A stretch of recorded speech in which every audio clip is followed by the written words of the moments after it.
We start 10 minutes late every And we are live. Welcome, ladies and gentlemen, boys and girls, children of all ages. Welcome to the 20th episode of Masterpiece Shitpiece Theater. I'm your host, Nick Brammer, and tonight we've got to get through intros quick because we have a packed show for you. So I'm going to go ahead and start down with Dakota returning to the show. Go ahead and tell them where you at. Hey, I feel like I'm the most regular guest at this point. Primal Sabbath, the end. There you go. Our next guest is Brian from the Half Empty Energy Tank. You got it. Sweet. We just can find you on the internet. That's a fucking Say that 5 times fast. Yeah. Yeah. I like calling it heat. That's better. It's a lot easier. No, you can find us at heat.tv, HEET. It's a lot easier that way. All right, Jason Lowry. Yeah, what's up? What's up, buddy? Tell them where they can find you. You can find me in the Facebook groups, probably lingering around the realm, and probably at your mom's house. Sweet. Ooh. Josh Fisher. What's up? You can find me here every Friday night at 9 with you cats. You can find me on Off the Runner on occasion with Dakota, and every other Friday with my friend Greg on the All Queued Up podcast, and just regular old me on Facebook. Sweet. Rob Milton Fisher. Rob Bogdanovich. You can find me in the ROC as Rob Milton. On Instagram as Rob Milton. And Rob's Robots. Sorry.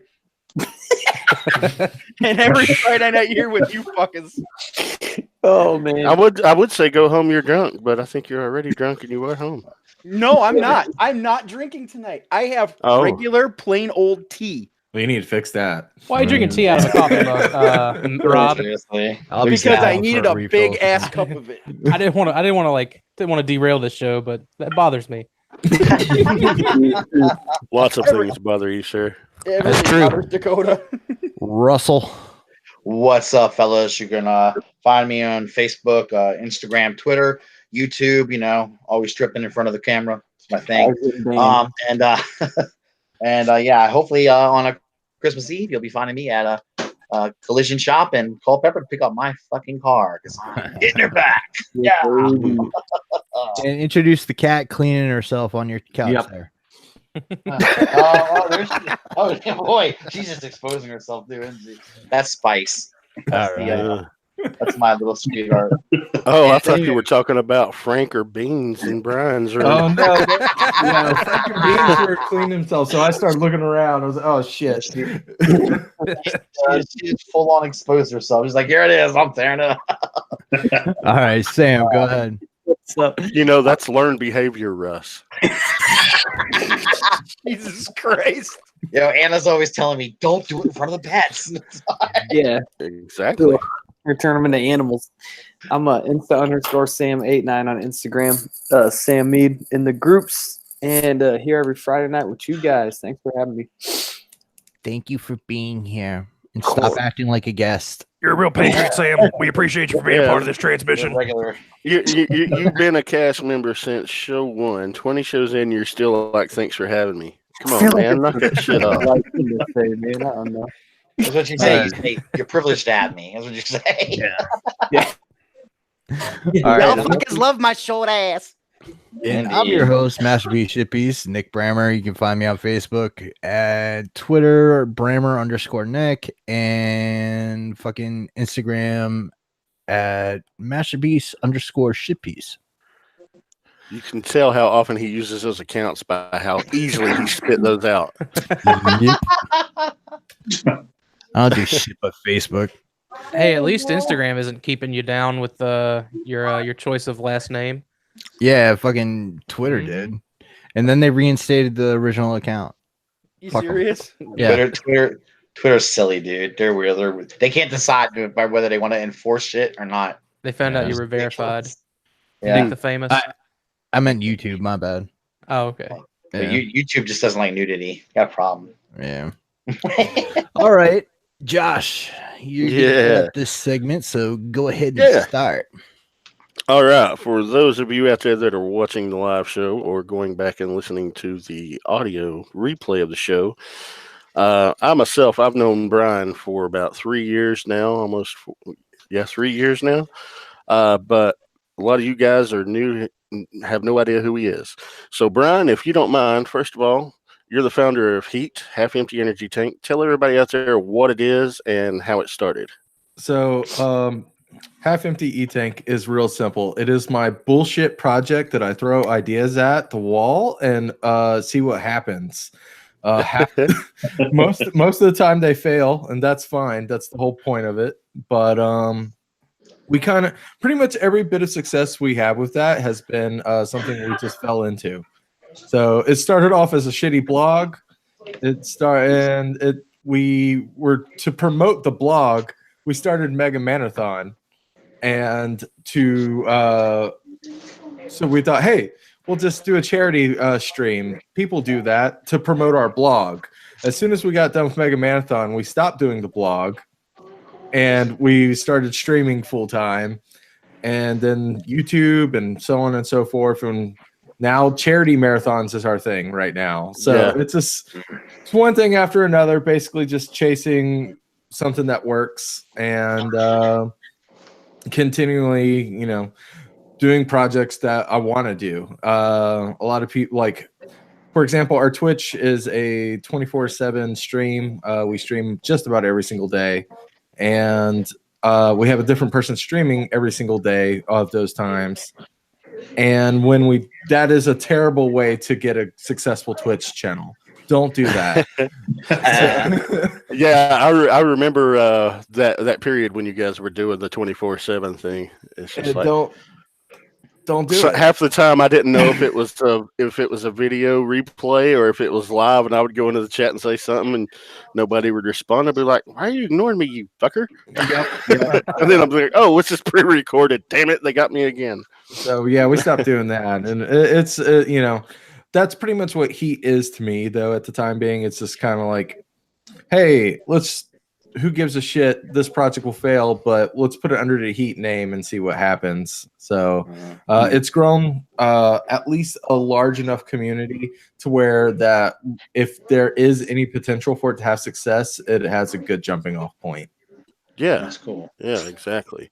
And speaking of the Mega Manathon, which is, I found you guys through Hutch, me knowing Hutch from the internet for like the past 18 years. And he's like, yeah, I'm part of a stream team. We're getting ready to do this thing. So I started following the channel. And actually, when Greg was still a part of the team, that's how he and I met. And then, of course, watching all of you guys, I started watching at the Mega Manathon. Tell everybody what the Mega Manathon is, and because you mentioned you started it to promote the blog, tell them what it is, what you do, and where it's held. The Mega Manathon was my excuse to go to MagFest. Nice, awesome. I love your honesty. I wish Absolutely. I wish I was lying, but I'm not. Like, I bought tickets to MagFest 3, 4, and 5, and I never went. And then I was like, fuck, I just really want to go to this event. I got in contact with them. I was like, hey, I want to do this thing? And they were like, yeah, cool, let's do it. And oh shit, now I'm obligated. Yeah, exactly. And then finally I got in contact with Capcom. By the way, we had no fucking following when this was going on. I think we had like 100 people reading our blog. And I said, hey, Capcom, we're going to do this. MagFest is going to help. Give me money to do it. And they fucking did. Oh my God. Incredible, man. And so they gave us like $2,500. And I was just like, what? I guess I got to buy a streaming computer. And He said, I didn't expect that to work. What the hell? no, I really fucking didn't. And no, not in the slightest. By the way, I never asked. I assume I can curse. Oh, absolutely. Yeah. Absolutely, man. We This is don't- an 18 and over channel, so All right, cool. it's just like but- Heat. So yeah, Mega Marathon is a 72-hour Mega Man marathon to raise money for the charity Child's Play. Child's Play is a fantastic charity that buys primarily toys for children who are stuck in hospitals, but it also it does a lot more than that. You can there's a lot of children who are stuck in hospitals who can't contact their families because their families are too far away or things like that. So it's a great opportunity to give children ways to stay in contact with their family who are not able to visit that often. So Awesome. that's actually what their primary thing is, but because they're based from a video game company, they do it from the selling point of buying toys and video games for children. Yeah, they were actually founded by Penny Arcade, right? Exactly. Yeah. And actually, at this point, there are 0 employees for Child's Play. They had 2 for a long time. Now they're down to 0 because the process is just about automated. Mm-hmm. So now a couple of people who work at primarily just Penny Arcade spend a few weeks out of the year doing whatever, like, office work Child's Play does. So it was for a while like 6% overhead, which is already tiny for a charity. Yeah. But I think they've got it down to like 2% now. That's amazing. And I think they're doing a lot of volunteers too, don't they? Yeah, there's a lot of volunteers. I mean, technically we're volunteers because we're not obviously making any money off of this. There's a little bit of like, hey, I get my name out there, and that's pretty much it. But yeah, there's a lot of volunteers. MacFest is themselves one of the biggest contributors to Child's Play. I believe they're like the platinum level. So wow. And we decided at first, while we were working with MacFest, we were not a part of it. It was Half Empty Energy Tank doing a show, just so happened to be at MacFest. Mm-hmm. But starting with Mega Marathon 4, no, it was 5. Mega Marathon 5, we are actually just MacFest. Like Half Empty is hosting it, but MacFest runs it. They pay for it. Which is great because the first couple years that event cost me like a couple of grand per year. Yeah, you were basically supplying everything out of pocket while Capcom didn't back you. Yeah. There was definitely years where Capcom funded 1, 2, and 4, and that was it. So, and then I was like, "Hey, MacFest, do you want this to still happen?" They're like, "Yeah, we'd love to." I'm like, "Great, I need money," because like while MacFest helped us out with like giving us the internet, which is honest to goodness one of the best things they could do for us. Right. The first year we didn't really have the internet. Our first year they gave us fucking clear wire internet. Oh wow. We were uploading at 140p at one point. Oh man. The first year is a disaster. Actually, I've got it right here. I don't on the internet you can find footage of Mega Marathon 2 through 6. Mega Marathon 1 is on this hard drive. I don't show it off very much, but yeah, Mega Marathon 1 was a fucking disaster. I don't know how Capcom did.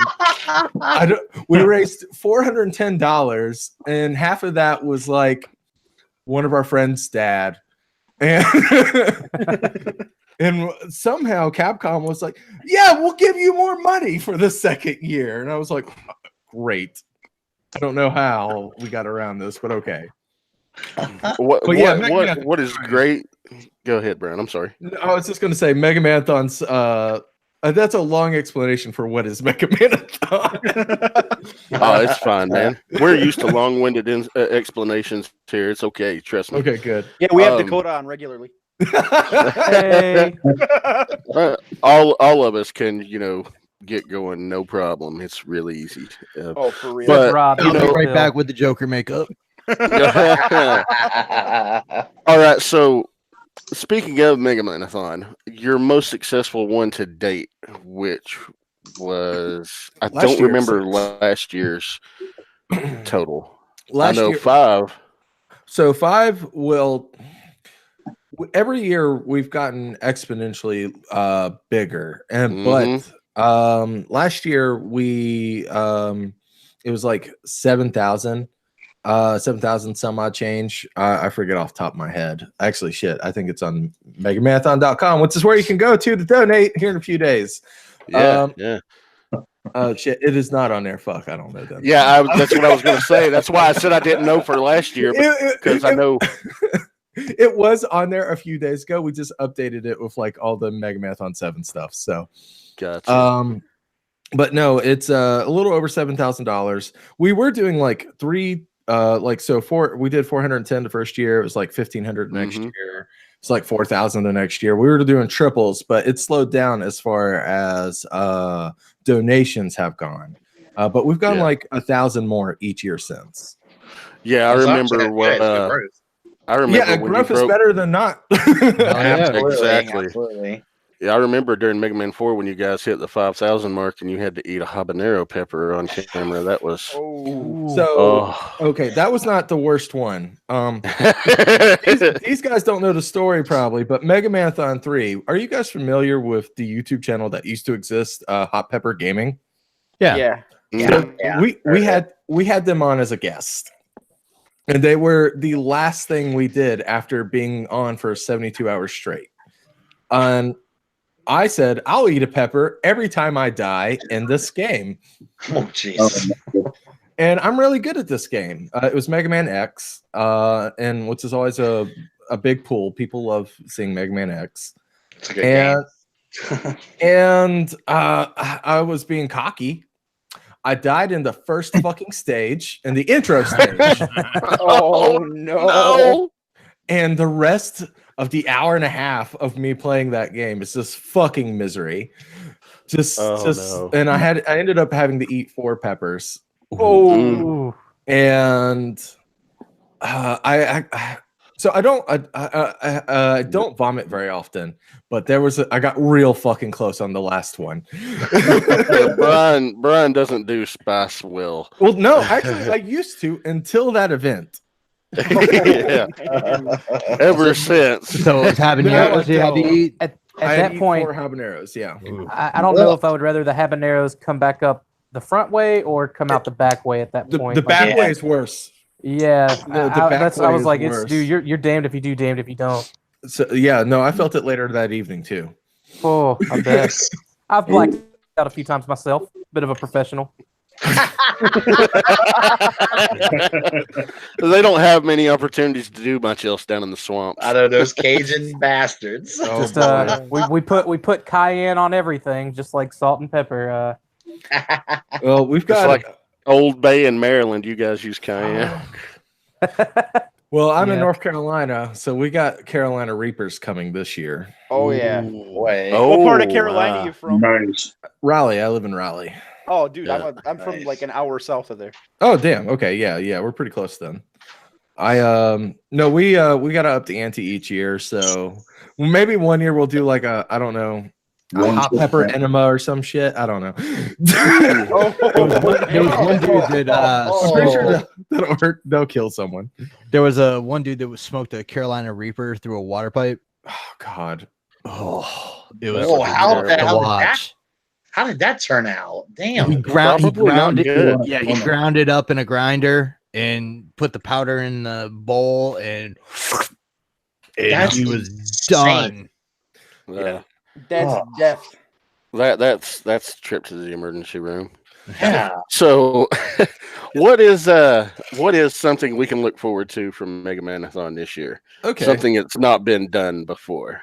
There's a few things. Well, there's one big thing. I want to take back to the hot pepper though, real quick. All right. There's something that people never really think about that we don't point out during our marathons is at MacFest, it's fucking freezing. It's right on the harbor. It's in the middle of winter.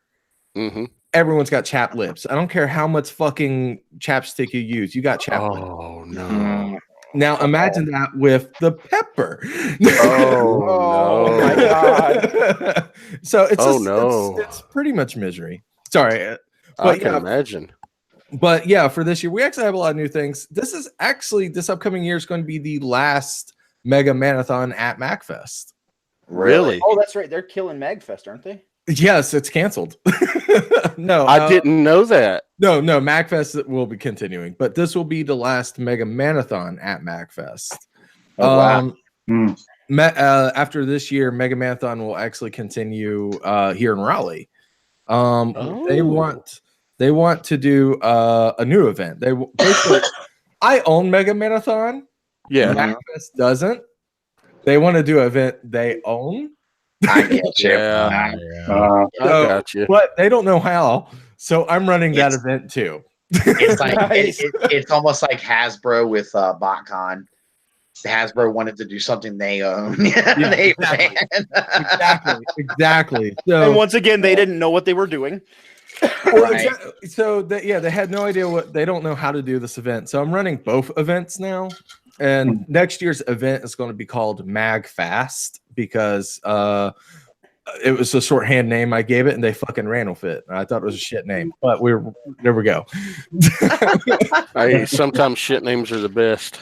I mean, I just thought Mag Fest and Mag Fast. I'm getting them interchanged now. Anyways. But because one of the benefits of that is we are going to be able to play more games that are not just Mega Man games. Okay. So this year they wanted to pivot. So we're doing a Mag Fast block this year that will have about 18 hours of games that aren't Mega Man games. Okay, yeah, I saw that on the upcoming schedule. I think that's basically the last part of Saturday night and Sunday. Yeah. And but that being said, most of them, because I made the schedule, most of them are still very Mega Man like games. Yeah. But there's a couple in there. We got Tazbot helping us out, which is a computer controlled speed runs, so they can do glitches that are not humanly possible. Oh, that'll be cool. So that's be fun. And they do this at HEDQ every year. And Mario Kart 64 is a big popular one. We're doing that this year, but we're also doing Mega Man 3, which has never been shown at any event ever. But the one thing I'm excited about is last year I had a guy named Jackson Parody who plays an accordion. I played Mega Man 1 and we turned off the sound to the game. We just had sound effects, and I had him play along with the game, all of the music from the game as it was happening. Nice. But on the accordion. Cool. Yeah, but on the accordion. We're doing that again this year, but to keep with that, I'm trying to get the music and games festival thing going. So Sonic R this year is actually a Sonic R sing-along. Nice. Oh man, now that's cool. So I have Julian Spillane of the band The Blast Processors singing the entire soundtrack of the game along with me as I do 100% run of it. That's great. Oh man. I'm definitely gonna have to make sure I tune in for that. And then we just got a bunch of other dumb shit or not dumb shit, excuse me. There's some cool stuff like Dragon Marked for Death is a game that's not even out yet. We have the developers of the game coming with their Nintendo Switch development kits to let us play the game before it even comes out. And that is so cool. Now, granted, Matt Papa from NT Creates, he's been on our stage so many years. NT Creates has made several Mega Man games before, so we have a great relationship with them. The Azure Striker, Blue, and Master Blaster remake. And an added benefit, he can speak Japanese, which is going to be a giant help for one of the biggest events that we have for this year. It's right on the first night. During our Mega Man 2 run, we will actually have him sitting on the couch playing the game with the composer of Mega Man 2. Oh, sweet. Wow. That's awesome. So, yeah, and I'm going to fucking destroy his name, but I think it's Tatashi, but it's something like that. And that's pretty awesome. It's a Japanese guy that made some badass music. How's that? There you go. I remember during Mega Man-a-thon 4, when he and Tron were playing through Azure Striker Blue, they had the voice actress for the one character in the game, and that was the first time she actually heard the final composed lyrics and songs and stuff that she did in that game, and that was awesome to witness. So you guys have gotten to do some really cool things on stage with that. So moments like that are amazing. Yeah, You know? that's definitely like the benefit of being at a con. Most charity events aren't at cons, and or at least they don't stream live for 24 hours or more at a con. It's a logistics nightmare, and I don't blame any con for not wanting to do that, or any charity event, because it really is like a small nightmare. The fact that we do it on such a shoestring budget is another small miracle. Yeah, that is something that has impressed me. You know, in the 3 years that I've known you guys, how you have been able to pull off these events. And at the end of it, you can tell how just exhausted you are after this 72-hour marathon. That's not that doesn't even take into account the day before travel and then the day after travel, packing up, and then just everything that goes on behind the scenes. I've always said it's got to be a logistical nightmare. Well, it's a 3-day event, but it's really a 7-day event for me. And then on top of that, I don't know, we just made like some really amazing things happen. Granted, MacFest has helped considerably in that regard. MacFest, as much shit as I give everyone involved, including ourselves, MacFest has done some amazing things to help us out. We told them that Mega Marathon 2 wasn't going to happen unless they fixed the internet problem, the Clearwire problem. Right. So, and the con needed good internet anyways. The Gaylord was like, yeah, the Gaylord being the hotel that MacFest happens in. The Gaylord. Oh, you were talking about a dude there for a minute. I was like, oh, that's rude. That Lord is gay. Oh man. But no, the hotel offered us really great internet for like $250,000 for the entire event. Oh, damn. And that was obviously way too much. So what we decided to do, because there's a bunch of fucking nerds that run MacFest, we got Verizon fiber at like one of the houses next door to the hotel. And we bought them a year. We pay for their internet, period. And we got like business class, and we put a satellite dish in their yard, and we shoot it to the hotel to another satellite dish that picks it up. Oh, And then we wire that through the entire fucking hotel. Damn. That is how And- MacFest gets their internet. Okay, well, you know, that's a lot more affordable than the $250,000 that the Gaylord was wanting. That is ridiculous. Yeah, a That's- $250,000. It's like Capcom's giving me $2,500, and you're wanting to charge me $250,000. No, let me put this to better use. For internet? Yeah, for dude, internet. get the fuck out of here. And that's just renting that's it. DS1 pricing. That's full Because- trunk line. That's Dakota's thinking, you know how many Beast Wars figures I could buy with that? And like, All of them. How many prototypes? Yeah, the prototype is what I'm really looking at. But like 6. that's a ripoff. The Gaylord is used to hosting a bunch of political events, and they're used to people just saying, okay, yeah, to bullshit prices like that. So, but we're just like, Liberal elite strikes again. so The liberal elite and the people. Settle down there, Alex Jones. you would not believe the shit I see there, because we used to not control the entire hotel. Yeah. We'd come in, I'd see politicians coming in with very young ladies, Mm-hmm. and I'd be like, oh, hello. Well, it's just a young staffer, and she's got to go over some memos. That's all it is. The problem is Excuse me, man. When are you getting off tonight? And then when are you going to be done with him? God. They're there to work on her dictation. There's plenty to go for. My favorite time was I got to ride the elevator for a couple like that once with a couple of furries as well. And then there was a guy cosplaying as Snake. And then there was another guy who had his like support animal with him, who happened to be a snake.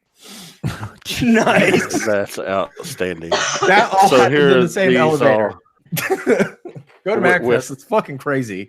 I think MagFest is like one step away from the Burning Man at this point. Yeah, it's nuts. It really is a nerdy fucking like festival.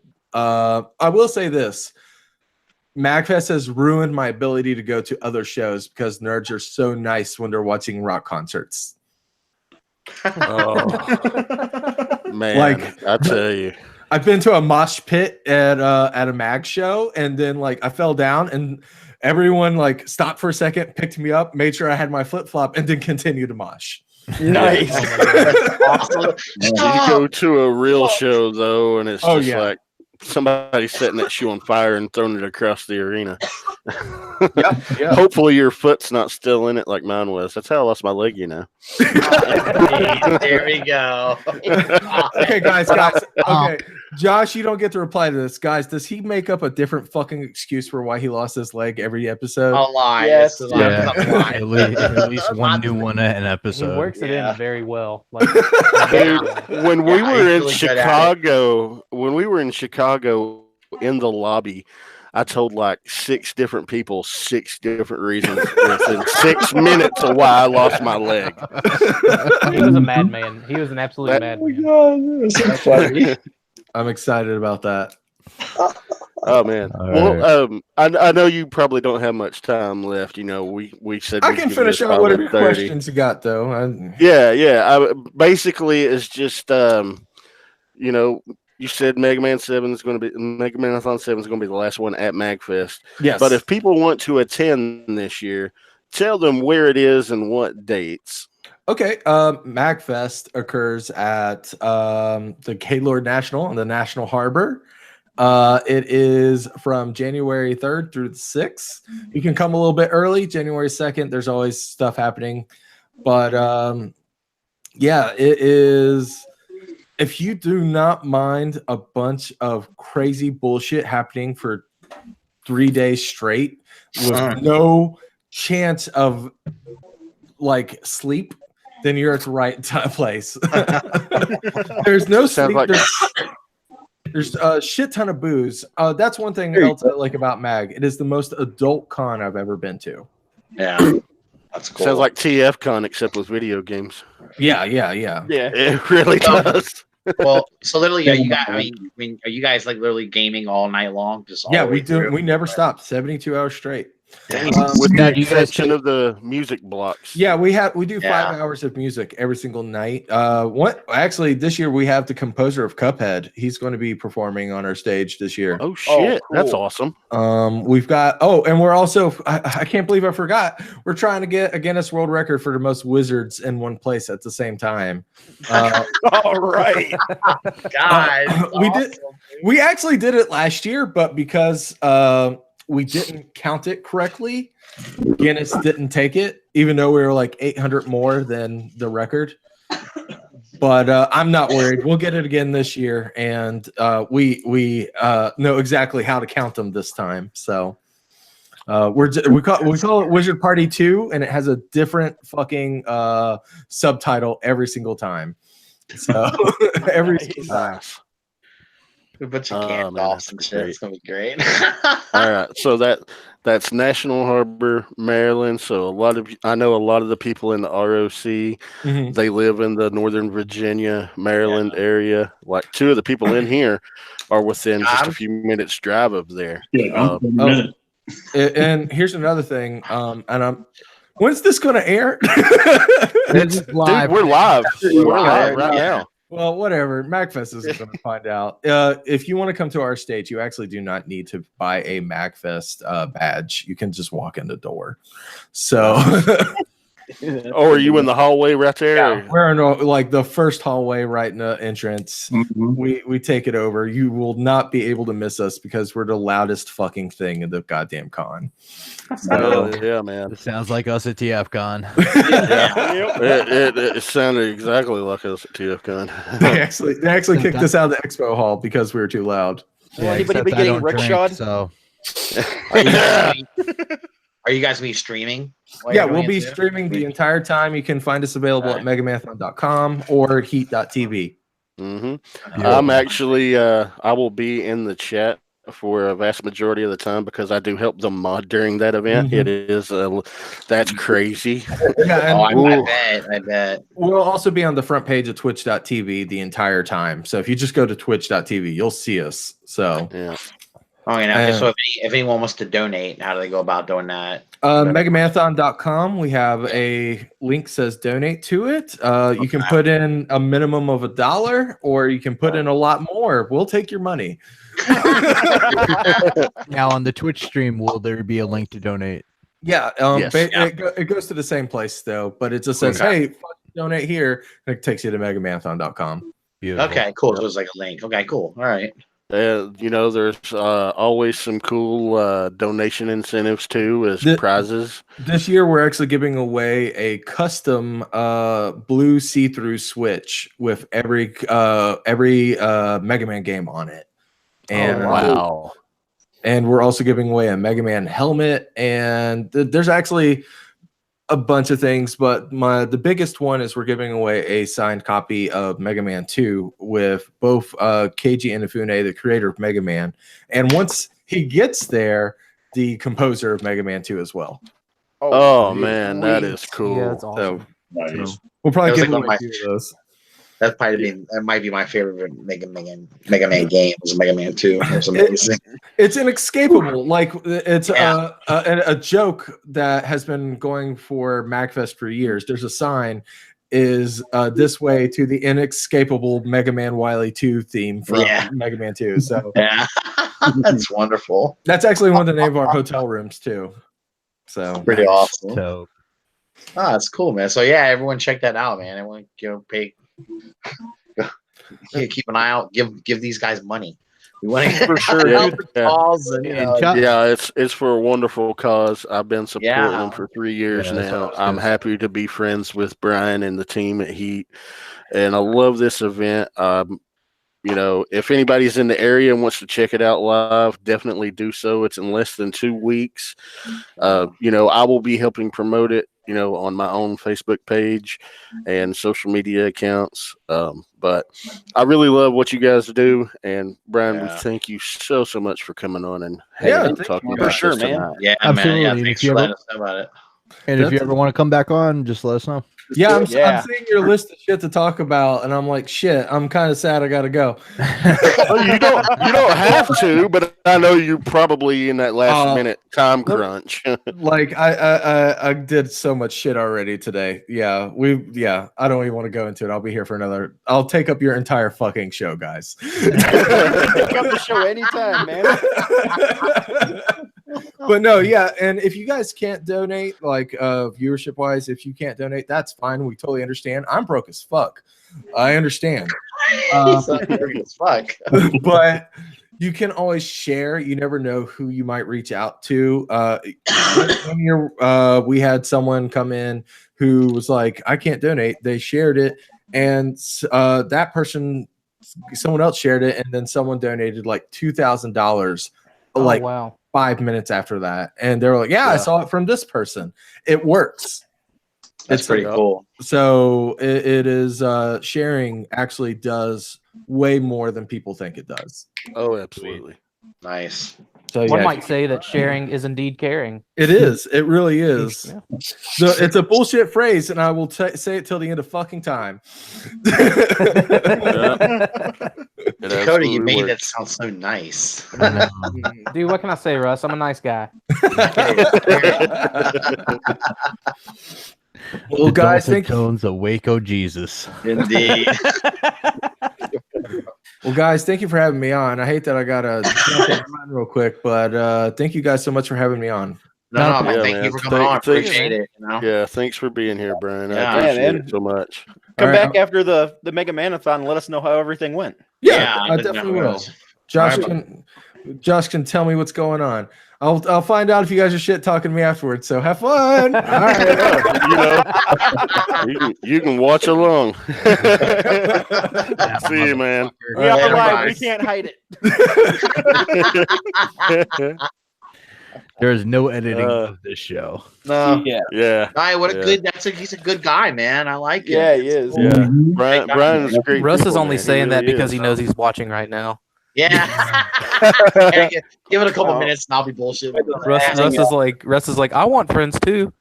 Yeah. Dude, I've been watching those half energy. I've been watching those half energy guys.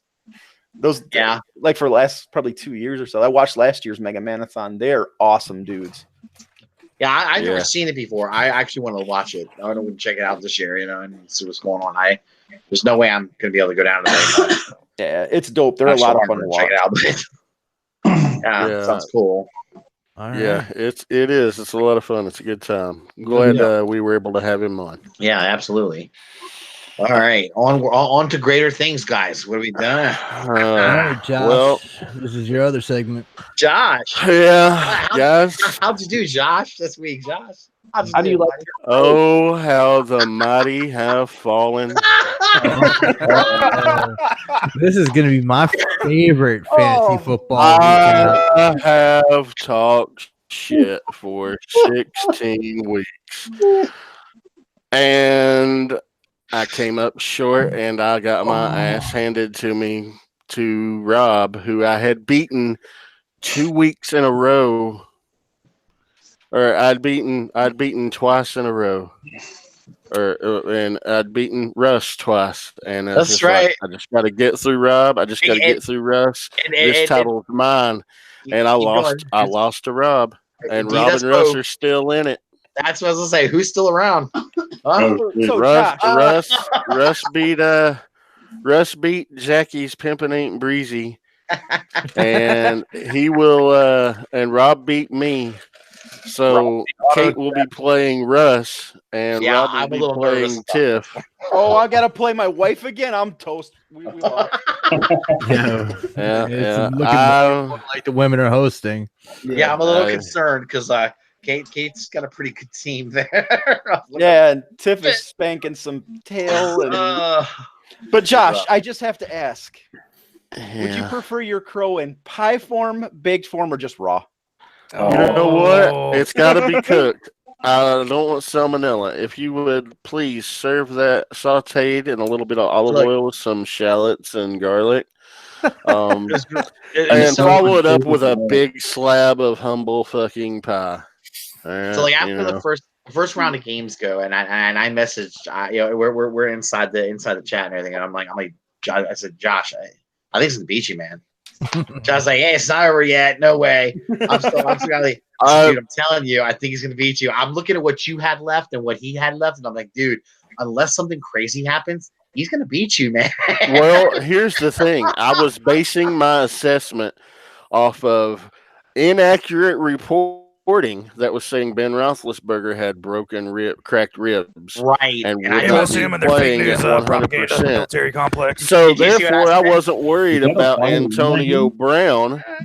Right. And of course, Antonio Brown, he didn't meet his target number. So it's like, all right, good. Yeah. Now the Rams are going to fuck up fucking Philadelphia because Philadelphia, they're a crapshoot each week. You don't know if they're going to win or lose, but against the Rams, they're the powerhouse of the league. MVP I think I'm safe. MVP's quarterbacking again. What can you say, man? And what happens? The kicker gets 15 goddamn points, and the defense gets 20 goddamn points, and I fucking went down.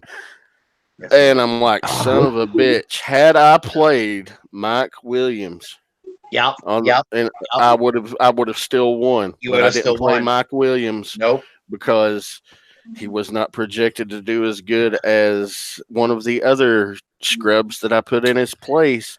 And I'm like, man, Mike Williams has been cold. Nobody's been throwing to him recently. He's not hot. This guy's hot. I'm putting him in. It's human error. I am infallible, and I lost. I talked shit for the past 4 months. Woulda, shoulda. I've talked shit for the past 4 months. No excuses. I lost. I like that you're owning up to it. That's great. It's great. I'm glad. It kind of takes the fucking fun out of it, though. A little bit, but you left one of the guys who has no idea what he's doing to beat the wives. Well, oh boy! If you don't know what you're doing next week and still win, I'll have faith in you. But can I just give you my? I'll just give you my Yahoo password. Just go ahead and doctor that up for me.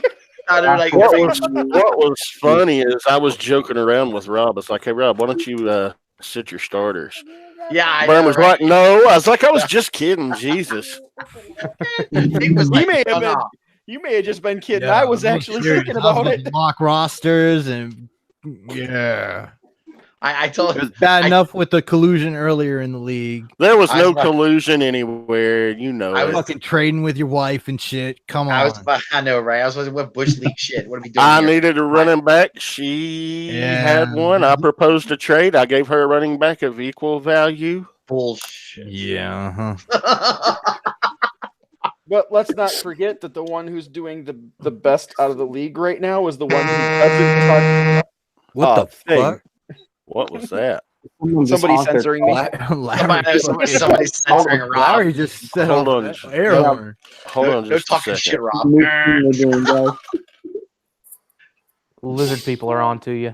No, we that's so funny, dude. It was like I told Josh. It was like, well, Josh is already good. I'm like, wait a minute, I could win. What about me? Oh, I'm not getting rusted out of here. No way. You are the only two of us left, and you're the only one that knows what they're doing.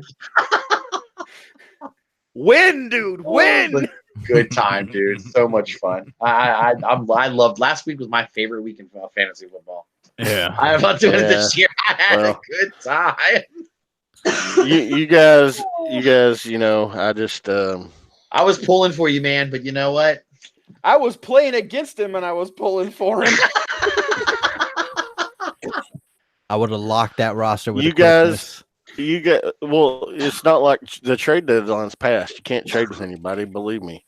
I was sitting there scouring everybody's rosters for anybody last minute pickups I could. And I was like, shit, I can't propose a trade deadline. Damn it. Hey, I had to hit the waiver wire, dude. I was playing the waiver wire every week hardcore. I was like, this guy ain't doing shit. This one had a hot game. I'll pick him up.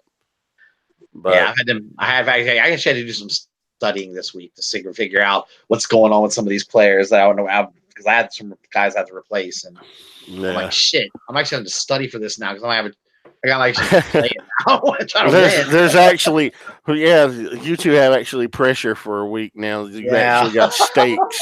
Crazy, dude. It's crazy. Very fun, that, Joe. Very that fun. was that. Good luck to both of you. I tip my hat to both of you. Neither one of you beat me all year, but yet you were the ones that are still alive. So my hat's off to you. It's how you finish, Josh. It's how you finish. Yeah. Yep. It is exactly how I finish. And you know what? This wouldn't be the first time that I finished early and disappointed someone. So see, I would argue it's where you finish. You know, tummy or face. Nowhere else. Well, yeah. You know, that's a good point, Dakota. Yeah, Tyler's in the chat. He says, "Josh, do you have Alex Smith? Seems like you guys have a lot in common." Hey, he still has his. Yeah, I don't know. There was rumors he might lose it though.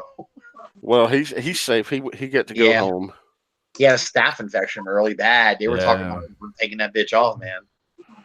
I was like, oh no! All right, there ain't no shit to fuck around with. Yeah, no. So that was the fantasy football recap. Yeah, that was the Josh Eats Crow segment. That was special. We do that every week. You know, had I won, how the gloating would have persisted. Yeah. Oh, I love it. All right. Right. So we got some news to go through, guys. Yes, we do. Is it just me? Am I hearing is anybody else hearing janky audio, or is that just me? I think it's you. Okay, I'll be right back. All right, so some stuff dropped this week.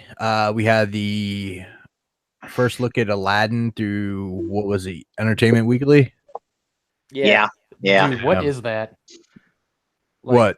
Aladdin. I mean, no, I know what it is, but what is it really? Yeah, I have no idea. They're gonna put Will Smith blue in post production. Yeah. And they're literally just redoing everything because Disney can't have an original idea right now. Are they going to CGI the blue on him, or are they going to paint his ass blue? First of all, Rob, you watch your fucking mouth. All hail the mouse. All hail the mouse. We'll be shut down soon. Talking shit about Disney. Yeah. You know it. They rule the world, my friend. Mr. Mickey, please have mercy. I'll take care of him. He's Come my at me, dog. son. Oh, Jesus. This thing looks like a train wreck now. You talking about Aladdin? Are you talking about? I thought you were talking about the show. Sorry. No, Aladdin. This show's always. I really, I know, right? I don't know how I feel about Will Smith being the genie, though. Yeah, Like, I don't know. That's what I don't mind him, but I think if he just looks like a regular ass person, that's gonna bother me. Like, Well, yeah, because What's an ass person look like? Yeah. Will Smith is a member of the Blue Man Group. Yeah, that's how it'll be. if they could do that and make him big and goofy looking, then I'm all. I was like, how about this? How about we take the mountain and dub Will Smith's voice over him? And that's how. How about we just get David Cross and and a pair of blue cutoffs and paint himself blue and just let him do it. Look, it's real simple. You need to get a necromancer, okay, and then you go and you have him bring back Robin Williams, and we're done. We're good to go. That'd be the saddest You genie ever. CGI the fucking genie and have Robin Williams voice it. It's great. Shit. All they got to do is just redub Genie of the Dead. Redub all his original audio. Yeah, I thought you could do that too. Fuck yeah, it'd be better than this Will Smith shit. Yeah. It does look like it's going to be kind of shitty though. I don't know. I have very low expectations of it. The trailer I thought seemed. I mean, the trailer didn't show anything, but I think like these Entertainment Weekly like photo shoots, they always look stupid. Like this is true. That's a good point. And it's like remember when X-Men Apocalypse did their photo shoot for Entertainment Weekly? Oscar Isaac's Apocalypse looked terrible. Yeah, he looked like Ivan Ooze. Yeah, I don't know if he Power Rangers. Well, it improved a little bit, and he wasn't that garish, awful purple. Yes, I thought it still was pretty bad, but okay. Yeah, you're right. Color wise, I guess a little bit. I saw the magazine had like a knee jerk reaction to it, but I'm like, oh, wait till we get a real trailer. We'll get an idea. Yeah, they can do miracles in post production. Yeah, it's funny, man. Like I'm 100% feeling Lion King. Yeah, but like I don't know if it's because like I just didn't give too much of a fuck about Aladdin as a kid. Like, I mean, I liked it, I enjoyed it, probably, but like nothing beat Lion King. Yeah, Lion King. Oh, dude, I loved Aladdin. Yeah, Aladdin was good. I love Jasmine. Yeah. But, I was a big fan of Aladdin over Lion King, but. Let's see, I like Aladdin. Aladdin can take a hike. Put Jasmine and Lion King, kill two birds with one stone. I get to ugly cry when Mufasa dies and get a boner whenever Jasmine walks on the screen. And that's the thing, like James Earl Jones is coming back as Mufasa. Right. Yeah, man. So we got Will Smith. Nick. All right. Oh god, it's gonna be funny. Yeah. All right. So the Hellboy trailer dropped this week, and I think that's a cat. That is going to be a big win. Oh yeah. I think that the trailer looks good, and I think the dude playing him is awesome. But the way he looks bothers the shit out of me, man, and I don't know why. I don't know why either, because I think it's a more faithful comic book accurate representation than Ron Perlman's look was. And don't get me wrong, I love Ron Perlman. This isn't Ron Perlman? No, this is David Harbour. No shit, dude. Like I was like, no fucking way, man. Perlman still got it. Like that was what I was thinking whenever I was watching that. Perlman's like 68 years old. Have you guys seen the Beast to Ron Perlman? What? Have you seen that Ron Perlman is the Beauty and the Beast? Yeah. That was a TV show back in the 80s, man. Yeah, that's what this Hellboy looks like to me, man. Does it look like a cat that looks like Ron Perlman? Yeah. Hold on. No, man, I am super pumped. I was real skeptical when I heard him doing the remake. But after seeing that trailer, I'm on board. I love Hellboy. Good, and it looks good. It's rated R too, isn't it? Yes, it is rated R. Yeah, that's what it needs to be. It's also following several comic book storylines. That's good. So Yeah, that's interesting. I loved the first Hellboy. The second one, I wasn't that big of a fan of. See, I like the second one more than I like the first one. I don't know if I can't remember the dude's name, but the fish guy. You must stay focused. Abe Sapien. Yeah, that word. Abe Sapien. Yeah. Well, see, they got the voice actor that they used for Abe Sapien, and the second movie was Doug Jones, the guy that actually played him physically in both movies. They just didn't pay the extra voice work for David Hyde Pierce. Yeah. Interesting. But I wish I was really into Hellboy a lot to appreciate this. Just never have been. Read the book. I've read some comics and I thought they were okay, I guess, but I never really got full on in. I saw one of the movies. I think I saw the second movie, and I thought it was cheesy and the stupid. first movie is superior to the second movie. I'm sorry. You thought so? Maybe if I saw the first one, I might like it better. Yeah, I think you would enjoy the first one better, and it's on Netflix right now. I watched it over the summer. It holds up. It's good. The first one, yeah. It's the first one, yeah. The second one's just not so much. I still haven't seen it. Yeah. The first one actually also follows the very first Hellboy trade, the Seed of Destruction, which is kind of like his origin story, where he came from, why he's important. But it does change things, but it was still fun. Yeah. This one here, it just tickled me in all the right naughty places, man. Josh, you read all the books, right, or like a lot of them? Not all of them, but enough. Had you read them before you saw the first movie? Yeah, man. Back in 1995, I used to work in a comic shop right when Hellboy was really starting to get popular. Yeah, I remember when I was a kid seeing a Hellboy action figure. I don't know who made it, but it was like a cartoon or like a comic book version one. But that was way back in the day. So did you like the first movie, like right when it first came out?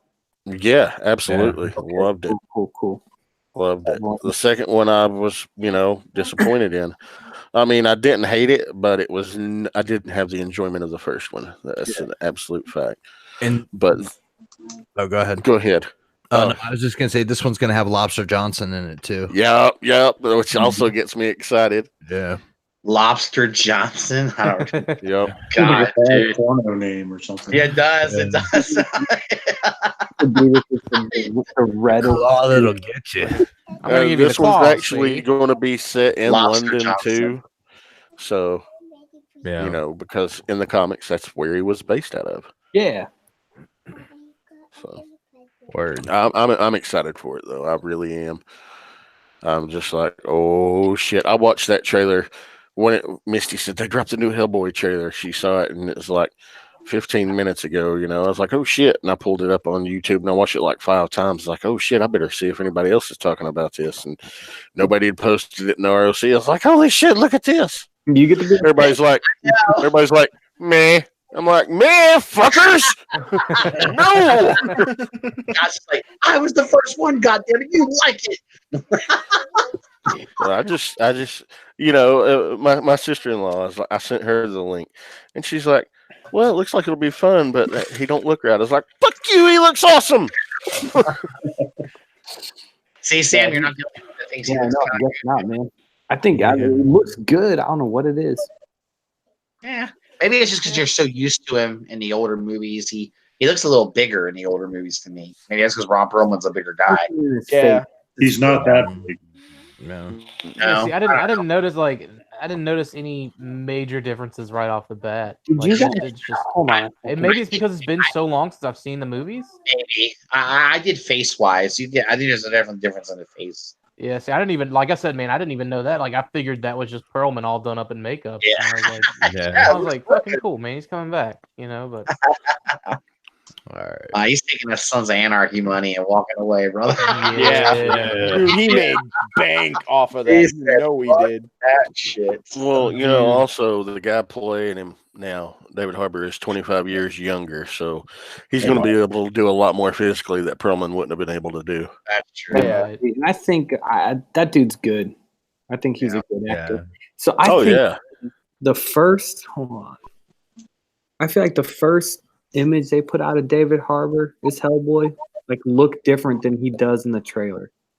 I don't know. Maybe it might be. Well, it's Maybe a promo image, and yeah, you know, the makeup could be done differently. post production too. You know, you got to think there's still 5 months before this movie comes out, so there'll be some post production work. So they'll probably tweak it a little bit. Yeah. It comes out the week before my birthday, though, so I'm like, I know what I'm getting for my birthday. It's a fucking trip to see Hellboy, and you know, I'm pumped. It's gonna be an amazing movie. Cool. Hey, if you guys are into it, that's awesome, dude. I mean, shit. Yeah. You all tell me if it's good or not, and then make me want to check it out. There's always Cody too. Yeah. All right, next up we got some confirmation on the Snake Eyes movie that Ray Park is definitely out. Dude, I don't know how to feel about that, man. Well, he's getting older, dude, and this is but he's still got it. Like, I know, but this is also a prequel, and he's getting a little long in the tooth. Maybe they'll get somebody who's more of a fast runner or something like that. You know, a free runner. Yeah. I mean, you know. Like, don't get me wrong, man. I'm pumped. I'm pumped for the Snake Eyes movie. Like way more pumped than I was over Bumblebee. Like I feel like I'm just over Transformers at cinema now. Yeah. But like, dude, they can, yeah, as long as they keep pumping out, like, you know, something cool. Snake Eyes, fuck yes. I really wish, you know, like, completely unrelated, I really wish they would do Rom, let James Gunn direct that. But pretty awesome. But like, I'm excited. I'm definitely excited for Snake Eyes. Yeah, I mean, Snake Eyes is just an iconic character, man. I mean, it's cool. You know, and G.I. Joe needs a huge boost to that franchise right now. They are literally dead. That's jump started, dude. It's that's the thing, man. Like, I feel like to I guess to play a little bit of devil's advocate, as much as I love Snake Eyes, as much of a popular character as he is, I don't think that your general movie going audience that's needed to pick up a franchise and soar it into the sky.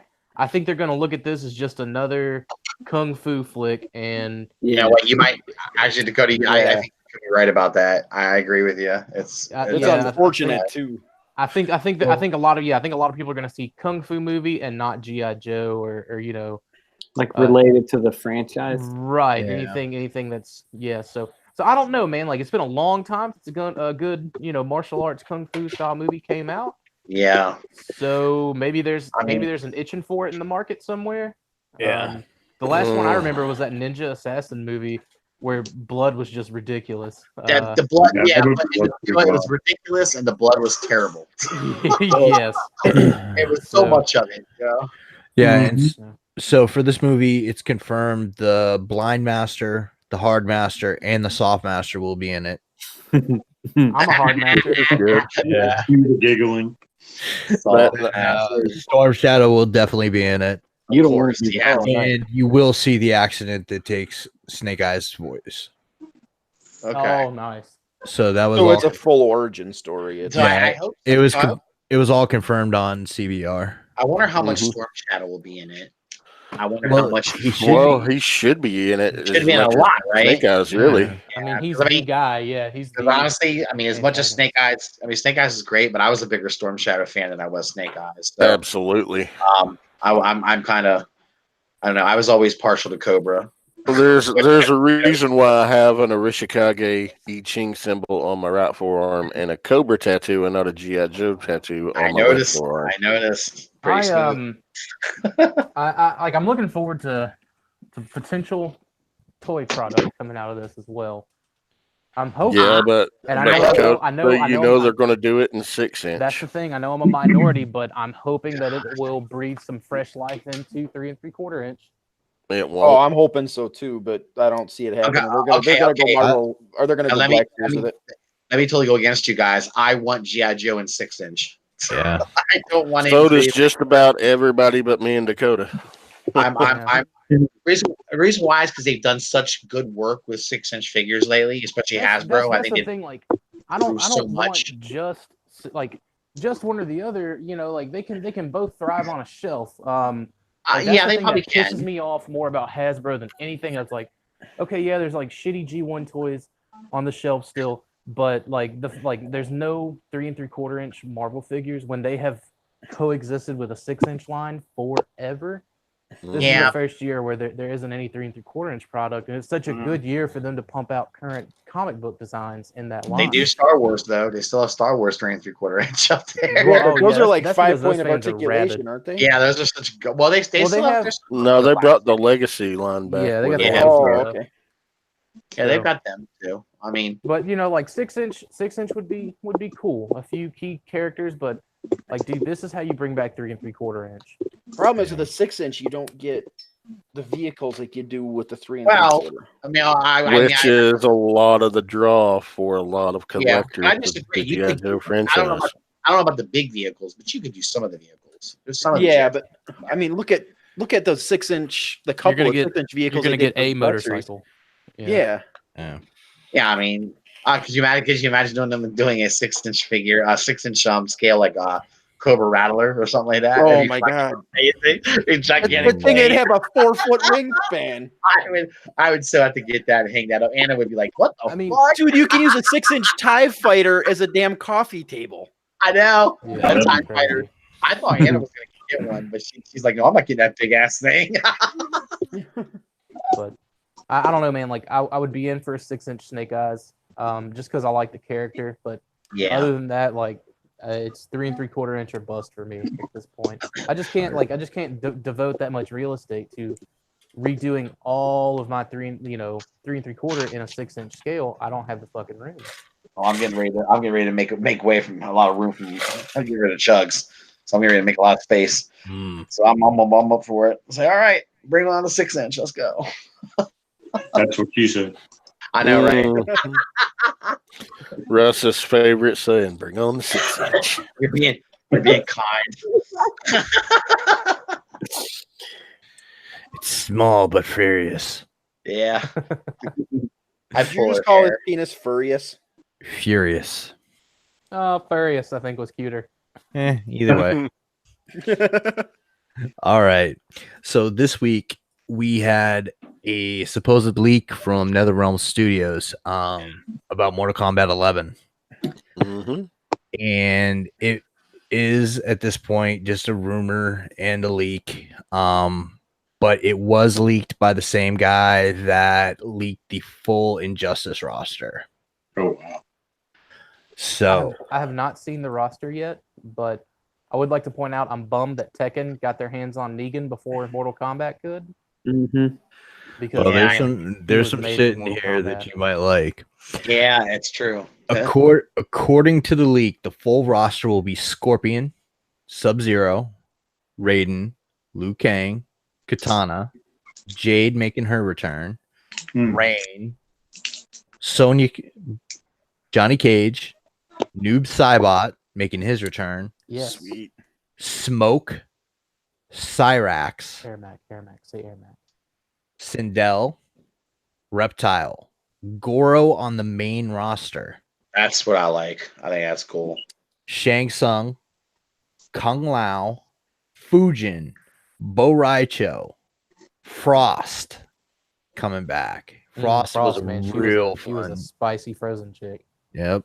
Kenshi, Dagon, Nice. Love Kenshi. Kotal Khan coming back. Aaron Black, Cassie Yes. Cage, Jackie Briggs, Takeda, Kung Jin. So they have all the combat kids. A new character named Diedrich, who is supposed to be Kano's son.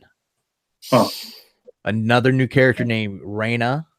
Another one named Garrus. Another one named Chronica, who is supposed to be the main boss, with Raiden being the sub boss, and Shao Kahn is the pre-order bonus.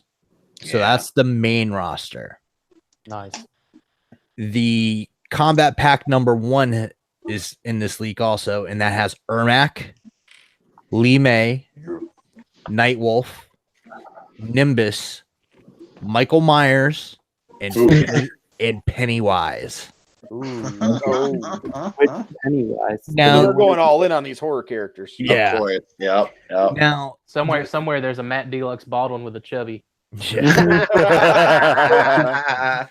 Now, the criticism of this list comes with the Nimbus character. He was a joke character in, I want to say Electronic Gaming Monthly back in the day.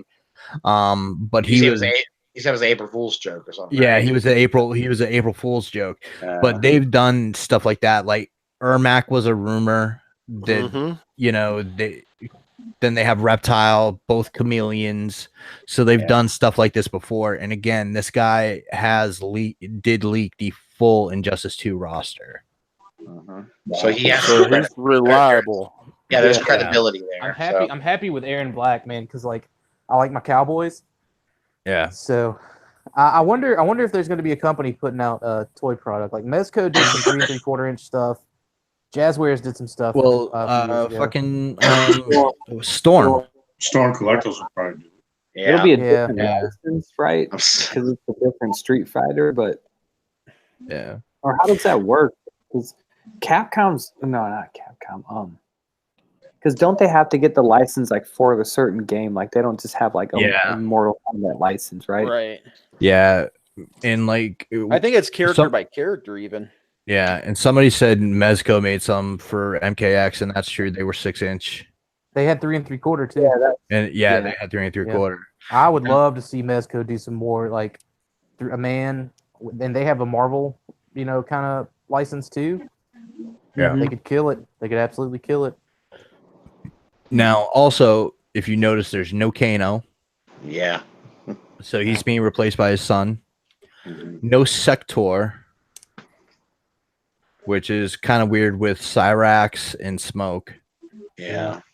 But you think it would be a Ninja Smoke and not Cyborg Smoke? That's what I'm thinking is that you're gonna get the human characters, and the way that they're talking about the skins and stuff, it's gonna be like Injustice, where you get like packs and shit like that, and you can also get it through like leveling up your character. You're gonna get certain moves through that also. No Jax, which makes sense because he was killed in his own ending, and the same thing with Quan Chi. Now, there is other news to this leak. There are going to be 3 celebrity voices in the game. Katie Sackhoff is Chronica. Ooh. Kevin Conroy is Scorpion. That's pretty awesome. Oh, that's awesome. And Ronda Rousey is Sonya Blade. No kidding. Oh, dude. Yep.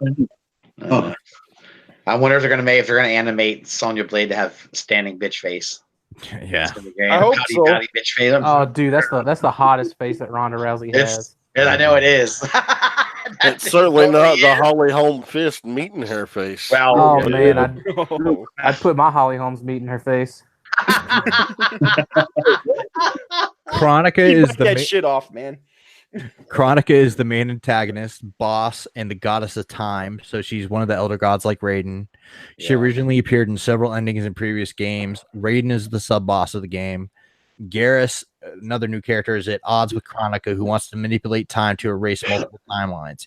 Garrus is attempting to thwart her plan by working with chosen warriors from different timelines. Reyna is a new Outworld character and Devora's replacement in Kotal Khan's army. And Diedrich is a black dragon and Kano's offspring. Tag team mode returns. Works the same as MK 2011, both on and offline. Nice. Brutalities return the same as in MKX. Oh, nice. Harakiris will replace quitalities in online matches, where everybody just had the same quitality.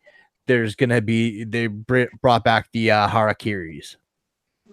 Damn. They are only available in online matches and cannot be used or inputted by a player as a form of finisher otherwise.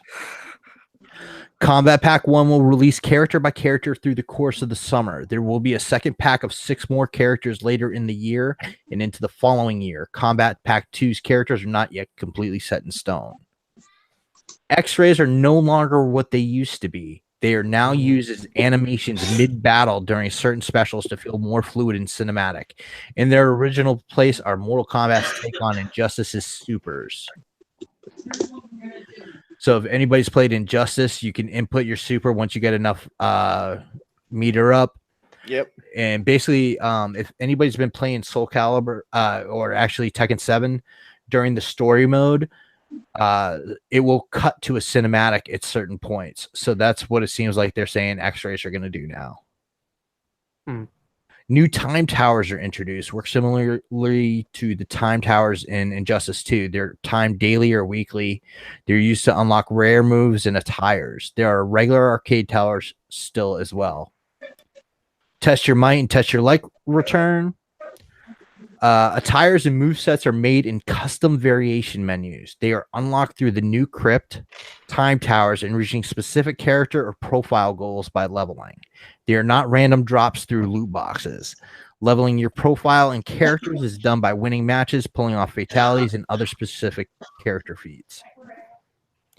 Story mode is going to be 15 chapters long. Nice. MK11 brings over the multiple character branching battle choices from Injustice 2. So when you were playing Injustice 2, like even in like the first part of the story, you could choose between two characters. It was like Black Canary and Green Arrow. You could so it changes things. Leveling your let's see here. Okay.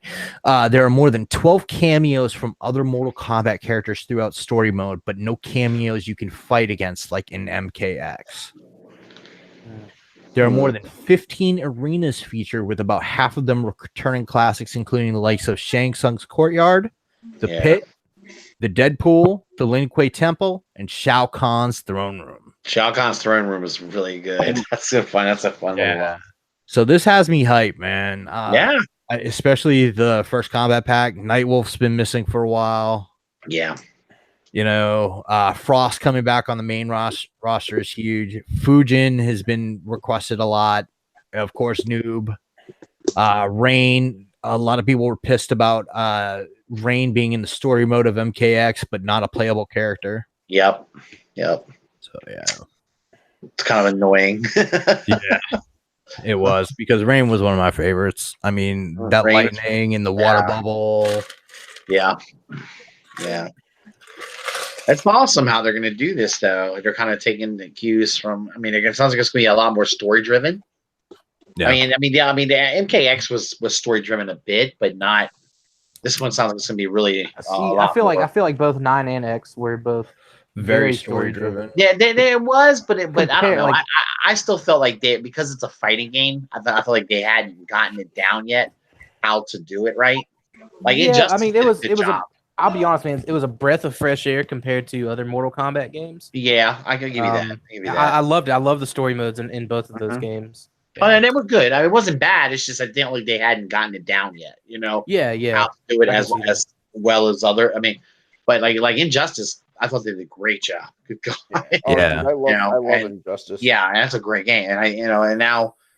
Yeah, so now you have another game you can cue from. Because I mean, come on, Injustice has that great story to go with it, and then you get all the good fighting. I mean, Mortal Kombat always seemed like they were opposite. They had the good fight. All the playable characters were just epic, man. I don't know. And another thing, according to some of the leaks, is there will be no Mortal Kombat comic series this time, which kind of sucks because a lot happened in the Mortal Kombat series done by DC that impacted the story. Yeah, that's kind of sucks. It's kind of like a companion, right? I mean, along with it. And there was a whole subplot that wasn't in the game, like with blood sorcery and shit. Yeah, I wonder why they're not going to do that. Wonder if they just fuck it. Maybe it wasn't as popular as. Yeah. I don't know. Yeah, it's probably it usually comes down to money with that stuff. Yeah, probably. I mean, it just wasn't. DC should be used to not making money though. Yeah, that's true. Juice not worth the squeeze, I guess. All right, we want to move on to IDW. Oh yes, let's do this. I'm ready. Do we? IDW has announced that the Transformers relaunch will be taking place before the war and basically following the siege for Cybertron Online. This is something like Nick. I remember the last time I was on, we were kind of talking about it, and I was bitching up a storm if this was just another retelling of the 4 million fight and then the 2-dimensional shit. And I'm glad to see that it's not. I am happy to see that it is pre-war, that they can they can now start with a coherent story, not have to rely on so much backstory, which a lot of RID and more than HDI had to fill in on. Yeah.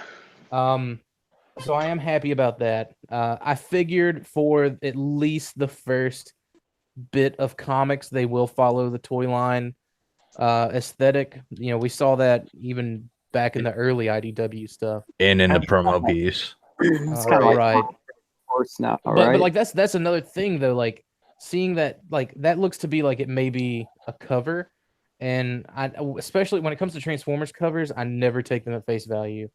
Yeah, that's a good point. That's a good point. You know, I can see them doing like, but that's the thing, man. The art really has to capture me. Having so many good artists over the years, Milne and Lawrence and Roche and Figueroa, Griffith and Figueroa and Kana, like the list goes on and on. How many, you know, how many there are out there? So like it's really got to be up to that kind of snuff. Did any of the the old series artists make it over for it, or are they all replaced? I think they're all replaced. The way I like understand. Jesus Christ, Lowry. Lowry's back. Lowry's that's a I was like someone's in a super max. But yeah, so like I'm definitely gonna give it a shot. You know, if it would have said, "Oh, this is the beginning of the war," something that I don't like is that supposedly Bumblebee is a main character. Of course, he is. Well, yeah, because that's Hasbro's original series too. Yeah, that's Hasbro's bread and butter now. Bumblebee's their guy, man. You know, it's their money. That's the thing, man. Like that movie's projected to underperform like a motherfucker this weekend. And it's sad because apparently it's really good.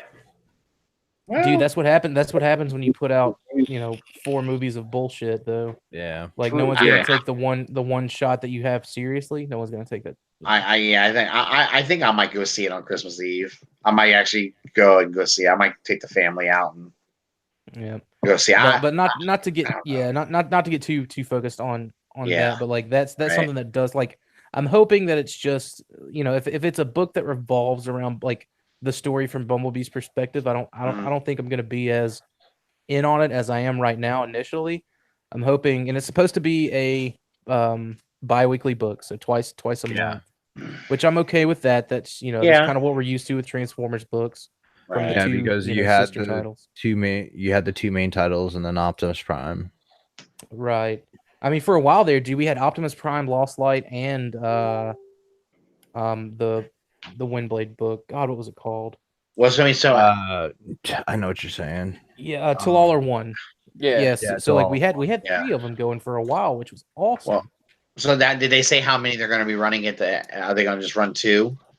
Are they going to just running 1 bi-weekly to start? Okay, just to start, and then they'll probably eventually there'll be a one that'll side off, you know, do a side comic from the main one, I guess. Well, that's how Don't know. went originally. They kind of started off with the one, and then they just branched off. Yeah. Well, like the big split happened in the second phase of things in Death of Optimus Prime. Okay. So I'm sure we'll get this kind of singular book going forward at least for a year or two, and then, like, you know, we'll see kind of how things are going. But like I'm optimistic for it. You know, I really can't wait till we can see like some of the character roster, what these stories are really going to be about. You know, I've always loved the pre-war, like, Cybertronian political stories, and that's struggle stories. Yeah, that's kind of what I'm looking forward to. I want to know more about. It seemed like all we got was old flashbacks and kind of shit, you know, and old deals. Right. And then now they can full on go with it, you know. And then they had those mini series that were online only through Comixology and shit, like Autocracy, Monster Ops. Yeah, they ended up those are in the hardbacks now. Yeah. So we at least got those in physical form, but like I said, man, I'm hopeful. I'm hopeful with it going forward. Like I said, I'm glad with the story placement. I'm hoping that, like, after a year, we don't just get right into, you know, Decepticons retreat, Autobots retreat, Decepticons attack, Autobots attack. Right. You know, well, I'm hoping. I'm almost wondering if we're going to get a really good telling of how the Decepticon calls, you know, get gets turned from what it was, what it started out being. Yeah, like like a more detailed, right. And then it turned into conquest. I'm and hoping. Like to know, I want more story about how that happened. What exactly? I want to see stuff like the Senate. Sentinel Prime. Like all that dirty shit. Yeah, the Senate, the council, like all of it. I want to. Yeah, I am a little disappointed that a lot of the characters we're not going to see. Well, I mean, like because man, we've gotten so attached to characters. Like, I mean, we're gonna see Megatron, but it's not gonna be the Megatron that we know. Not off the bat, I don't think. Not right away. It eventually evolve into the Megatron, but not right away. I feel like I don't think they will evolve it into that Megatron. No, I don't think so either. I don't think he'll be Autobot Megatron, but I think we will see a more multifaceted version of Megatron than just take over planet, strip resources, rinse and repeat Megatron. You know what I mean? See, that's the Megatron I want. I want Decepticon Megatron. I want badass. I want cold, calculating, 10 steps ahead, knows what everyone's gonna do. Megatron. Like I don't want the pre all hail Megatron. I got the 2-dimensional. Well, it was more like Megatron. Yeah, he was more like the G1, right? Yeah. That's the Megatron I want is all hail Megatron and through. So I'm hoping we'll see some of that, and I think we will. I'm very interested to see. I'm hoping that he is a focal point of these stories, and I'm hoping to see some other cool characters. Like I think this is a great way to, because there's a lot of stories that I would have liked to have seen come out of the old universe, but since everything was mostly established, like I would love to see a new Wreckers mini. You know what I mean? Where they can have some more liberties with it. It doesn't take place at the tail end of the war. Like I want to see some early Wreckers stories. And and just various other things. The one thing that I think is a positive is we could see an earlier version of the DJD. Yeah, that was what I was about to say too. Yes. That's a good point. That'd be awesome. How the DJD was formed. Yeah. That's good. Bad. I mean, that's true. And there could be some intrigue to that because like the whole who is Tarn, mystery. Right. Oh, dude, they could play that hand all over again, and people are gonna speculate. They're gonna love it. They're gonna flip out. It doesn't have to be Glitch, and I don't think they're gonna do that though. They'll do the DJD again. Well, the thing is Glitch wasn't the first Tarn. Right, no, he wasn't. None of those were the first of anything. No, they were all. Josh, you might be right, but I'll tell you why I think it's a possibility that they will is because they're very popular characters, and if you want your comic to be successful, you need to kind of incorporate popular characters into it. I mean that way you'll draw in more people to want to actually come in, and read it. You're going to get people that are going to read it right away. If the hardcores are going to read it, but there are some people like me. I was kind of a fringe Transformer comic book guy when I got into it, and I started. The DJD kind of what pulled me in. I started reading more because of them and some other and other good other good stories. I discovered other good stories with that. And kind of, but it pulled me in and got me interested in it. And there's a lot of good characters, and they always do a good job. Yeah, I just hope that they learn that like most of the appeal for the later stuff that they were doing was like the tertiary characters, right? And like you could, there's a bunch of them you could use. You could use fucking Tyrus again.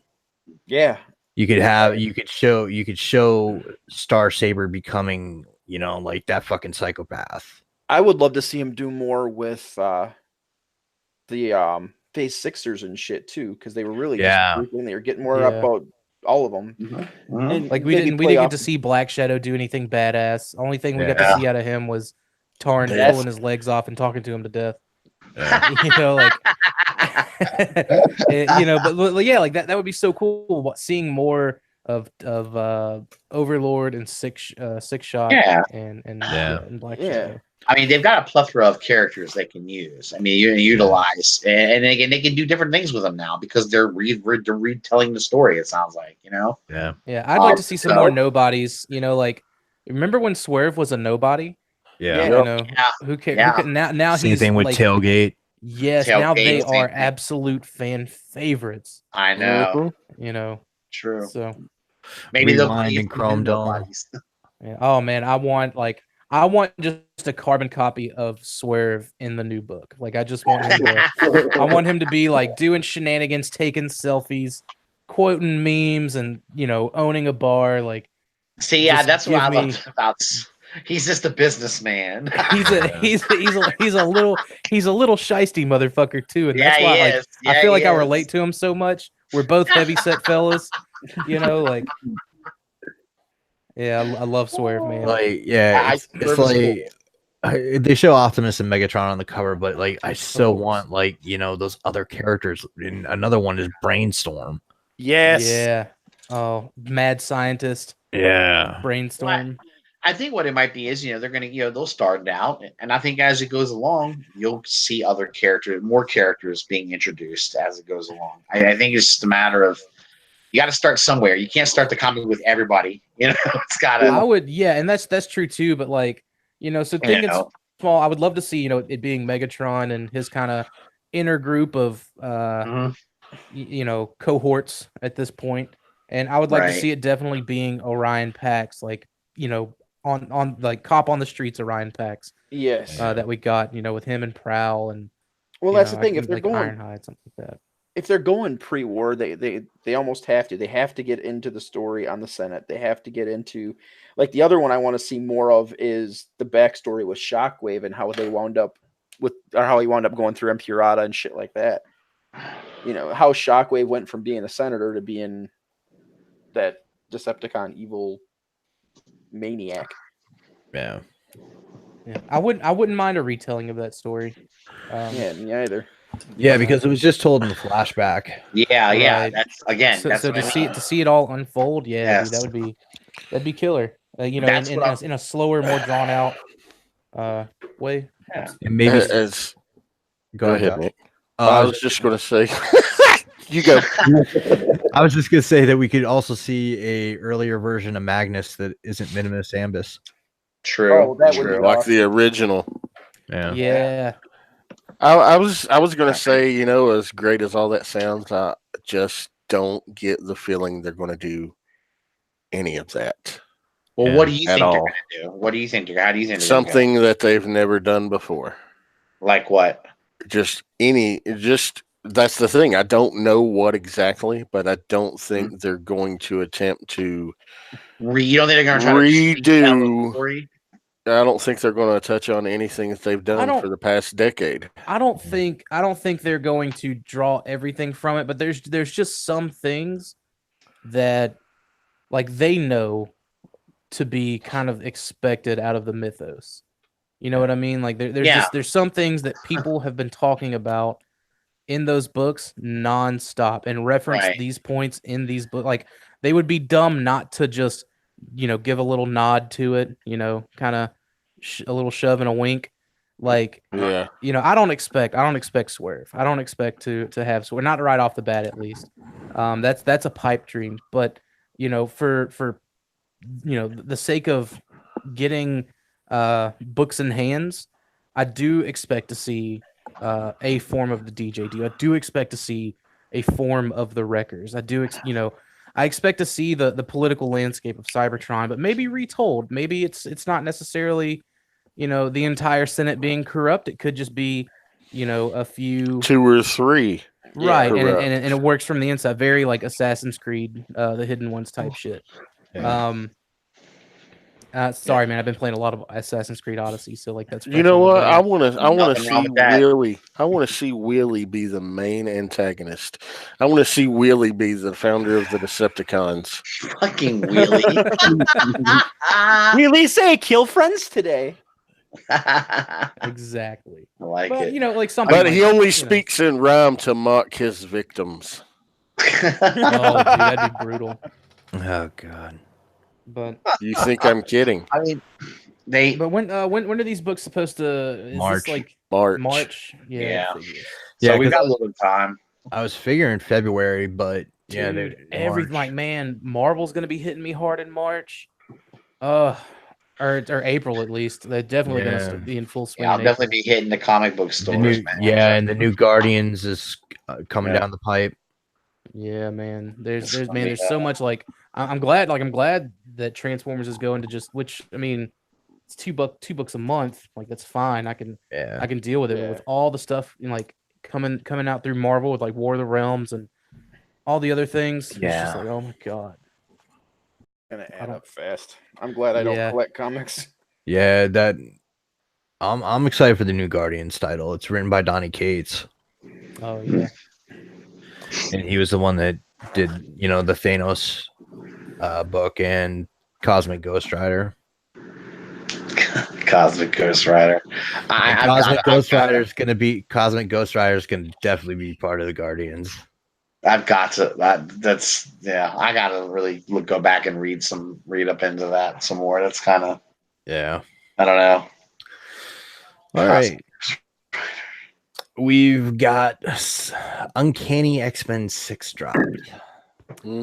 Dude, so I did earlier because I don't know enough about like video games and Twitch to have taken part in that conversation earlier. So I spent a good chunk of that reading Uncanny 6 since I wasn't able to today. And I responded whenever I could, like whenever I heard something going on in the chat. But like I had to, man, like because I was like, man, I gotta know what this is about. So Uncanny has taken several turns, I feel. Yeah. Like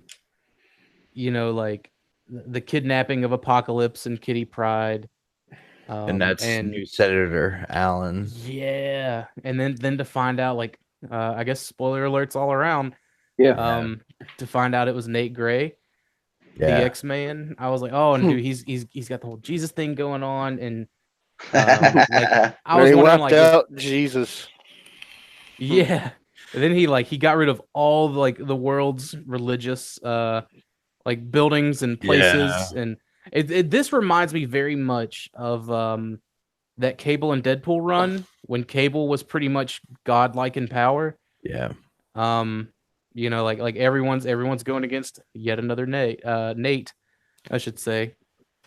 But like it had me like, dude, the first couple of issues had me so intrigued with like why there were a billion multiple men.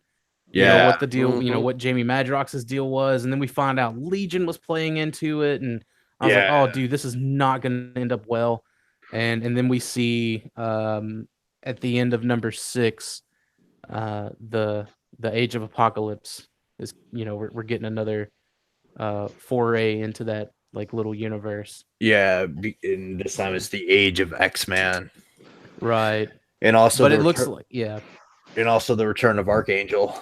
Oh, I know, dude. That fucking blew me away. Like, that was, I think that was issue 5. I mean, we saw him more in this issue, but when Betsy just kind of fucked him over like that, he was just like, "I'll kill you." Yeah. Like he went from like the first issue to, "Girl, I can't wait to lay you down at the X Mansion," to like, "Bitch, I'm gonna cut your head off." Like, so women can do that to you. Yeah, man. Yeah. But oh, dude, like, yeah, so like I'm excited. I'm excited about this. Like that was kind of the only way they could get Warren back on their side, and then Archangel and Magneto, or just Magneto there in general with his old gray beard. Yeah. And still. That line that Jubilee dropped on him when they were trying to get to X-Man, and he's like, "You will go no further," and she's like, "Pretty sure the lines you shall not pass, Gandalf." Yeah. And I just busted out laughing. I think it's interesting that like Jubilee's back in her like 90s get up. Yeah. And is she not a vampire anymore? I guess not, because like I remember the only like I didn't follow too much of like anything that really had to do with Jubilee, other than like she became a hot mom and a vampire. But like she was one of the ones that lost her powers during House of M, right? And I think that's why she was depowered, and then they made her a vampire to Yeah. And I remember she was a vampire as recent as one of the earlier Old Man Logan issues. Yeah. So I don't know how she got her powers back. Yeah, I don't either. I'd have to look that up. Yeah, and that could have been something that happened in Generation X, and I just didn't give a fuck to read that book. Yeah. Because that was kind of her book. You know what I mean? Her and the other like hipster X-Men. Yeah. And then like Blob being taken seriously for once. Right. Yeah, Blob and Omega, like the complete like change around for Omega Red. Yeah, dude, Nate had a very strange choices in Horsemen. Like Angel and Magneto, yes, but like Blob and Omega Red, I feel like that's just to make Blob relevant again. Like Omega Red's been fairly relevant through. Omega Red's a badass. Like, is it? Well, I mean, like he was in the most recent Weapon X books, and I ended up dropping that title. I think like 4 or 5 books before it ended. Yeah. But he was part of that team, so it's. I mean, he'd been around still, but like Blob, I don't think anyone had heard from him. Yeah. But do we want to also talk about Extermination number 5? Yeah, man. Because this is something like I loved the Blue and Gold run. I didn't read Red or Astonishing, mostly just because like just Blue and Gold by themselves kept my hands full. So to kind of see all of that come to a proper close with the time displaced X-Men. Yeah. I mean, it had to happen, and that's all well and good, but those were still some great stories. So did they end up sending them back to their original timeline finally? Yeah, with a mind wipe. Yeah, right. Yeah, but this is like, dude, that's what's crazy is the 2 kids that were working with Ahab, and like Rachel Gray is back with Ahab now. Yeah. So like they don't, which I mean I guess makes sense with Jean Grey being back on the team, but like it still sucks because Rachel was a really cool character.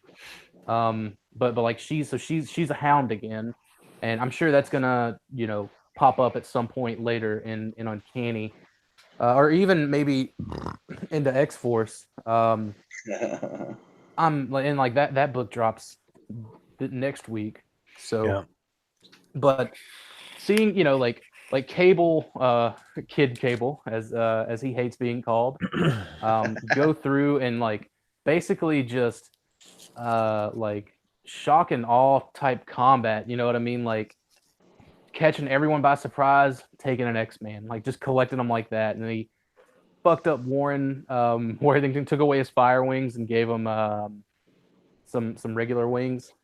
And then we see, like, I remember issue number 4 thinking that Cyclops, like, really did get javelin through the chest. But it turned out it was Mimic. Yeah. So that was, it was just really cool. It was cool to see Cable time slide them to pick up the 2, or to go see the 2 little French kids that were at the Xavier Institute. So Jean would know how to combat them and how to, after the loop gets closed, give all of their memories back to the other X-Men. I thought it was a very well put together ending, and what was even best was at the very end, Cable, like everyone's celebrating at the X-Mansion. Cable's just like whatever, and he's just like, well, we finally did it. All the pieces are back where they need to be. Blah blah blah, and he's just like, Dad, and then there's Cyclops just sitting there. So. And they're drinking they're drinking root beer together and shit. Said to answer the question, Quentin Quire gave up his Phoenix shard to cure Jubilee of vampirism and give her back her mutant powers in Generation X. Oh, okay. Yeah, I figured it had to have been in Generation X. Yeah. Oh, okay, that's cool. So how is Cyclops back? They haven't said yet. They have not said. So I how wonder, is Madrox back? Jean Grey. That's something that was confusing me. Because I haven't been keeping up with the books, and I read Uncanny 1 through 6 today, and Madrox died like a year and a half ago when Cyclops died. I'm like, what's going on here? They had a multiple man mini a year or 2 ago. Yeah. So I don't know if maybe that was because I want to say there was a clone of Jamie Madrox in Bishop's future from the Messiah Complex story still. I don't know. I don't know whatever happened to him. And it's always a dupe that dies. Yeah, it's always a dupe that dies, and that's how they can kind of get away with it. Yeah. Yeah. But like I thought like in Uncanny how they treated Legion and Madrox was insane. I thought that was a really cool angle. Dude. Yeah, Fucking so, Legion was just forcing Madrox to multiply and putting his fucking multiple personalities. Yes, dude. In all these different Madroxes, and all these different Madroxes had different powers and shit. Yeah, man, that shit was crazy. And like I never even thought about that until Legion walked up to the X Mansion, which is still in the park. Fuck, what's that park called? It's in New York, whatever. Central Park. Yeah, Central Park. So like there was that, but I don't know, man. Like I'm really Josh, you had said something, and I can't remember what it was. I wanted to touch on it. Cyclops' return, or what do you want? Or Madrox. Or Madrox, yeah. Maybe. Now I can't remember. In the chat says, and Cyclops came back because X-Men don't stay dead. Duh. That's very true. Nobody stays dead. Oh no! Now I remember. So whenever because Jean had read Jean had read Cable's mind, and the young Jean Grey did, the time displaced one did, and so the older Jean Grey got got her memories, and after she'd been inside Cable's head, and Jean had mentioned later in the book that he was just a boy who missed his dad.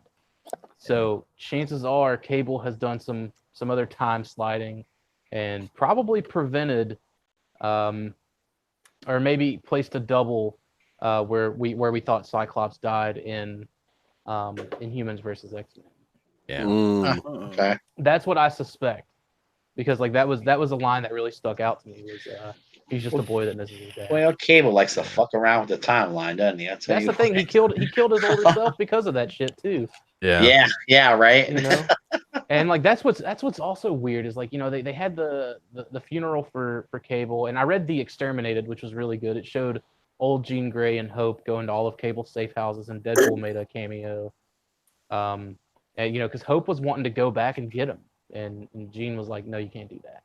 Yeah. So I'm curious to see. I feel like we need to see more of Hope, and I'd be curious to see her and the new Cable kind of interact. I think Hope is going to be in Uncanny because what the solicitations say is that Wolverine and Cyclops are going to be taking over the X-Men again.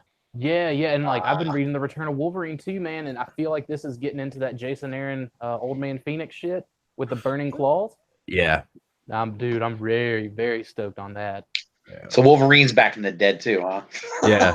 Everyone come back. Everyone's back in the dead. Well, they did the Hunt for Wolverine thing, and he had an Infinity Stone, and he ended up teasing Loki in a book that I can't remember if that was a Thor book or an Avengers book. So it was an Infinity War tie-in, I thought. Yeah, it may have been. That's pretty cool, actually. I don't know. Why I will say, as a huge Wolverine fan, I'm happy he's back. Oh, dude, Russ, you really need to read. You really need to read The Return of Wolverine, man. I kind of think I want to. You're kind of getting intrigued by it. Same creative team that did Death of Wolverine. Artwork. I read Death of Wolverine. I didn't. Yeah, it was good. It was good. I didn't like it. No one likes it when a favorite character, right? But it was still done well. I think they did it well. As well as you can do, for whacking a character like that. But yeah, I think I'm gonna have to check that out. I want to read it. It sounds good. All right, and Infinity Wars ended. Yeah. This you're gonna have to tell me kind of what happened with all of this. Yeah, I didn't get finished with that one either. Like Civil War 2, I thought it was just a ploy because of the movie. And it's something I planned on picking up in trade form just to kind of get caught up because I'm sure it ties into War of the Realms to some degree. Yeah, Infinity Wars, I think will, definitely. Basically, Loki and his little ragtag group saved the day.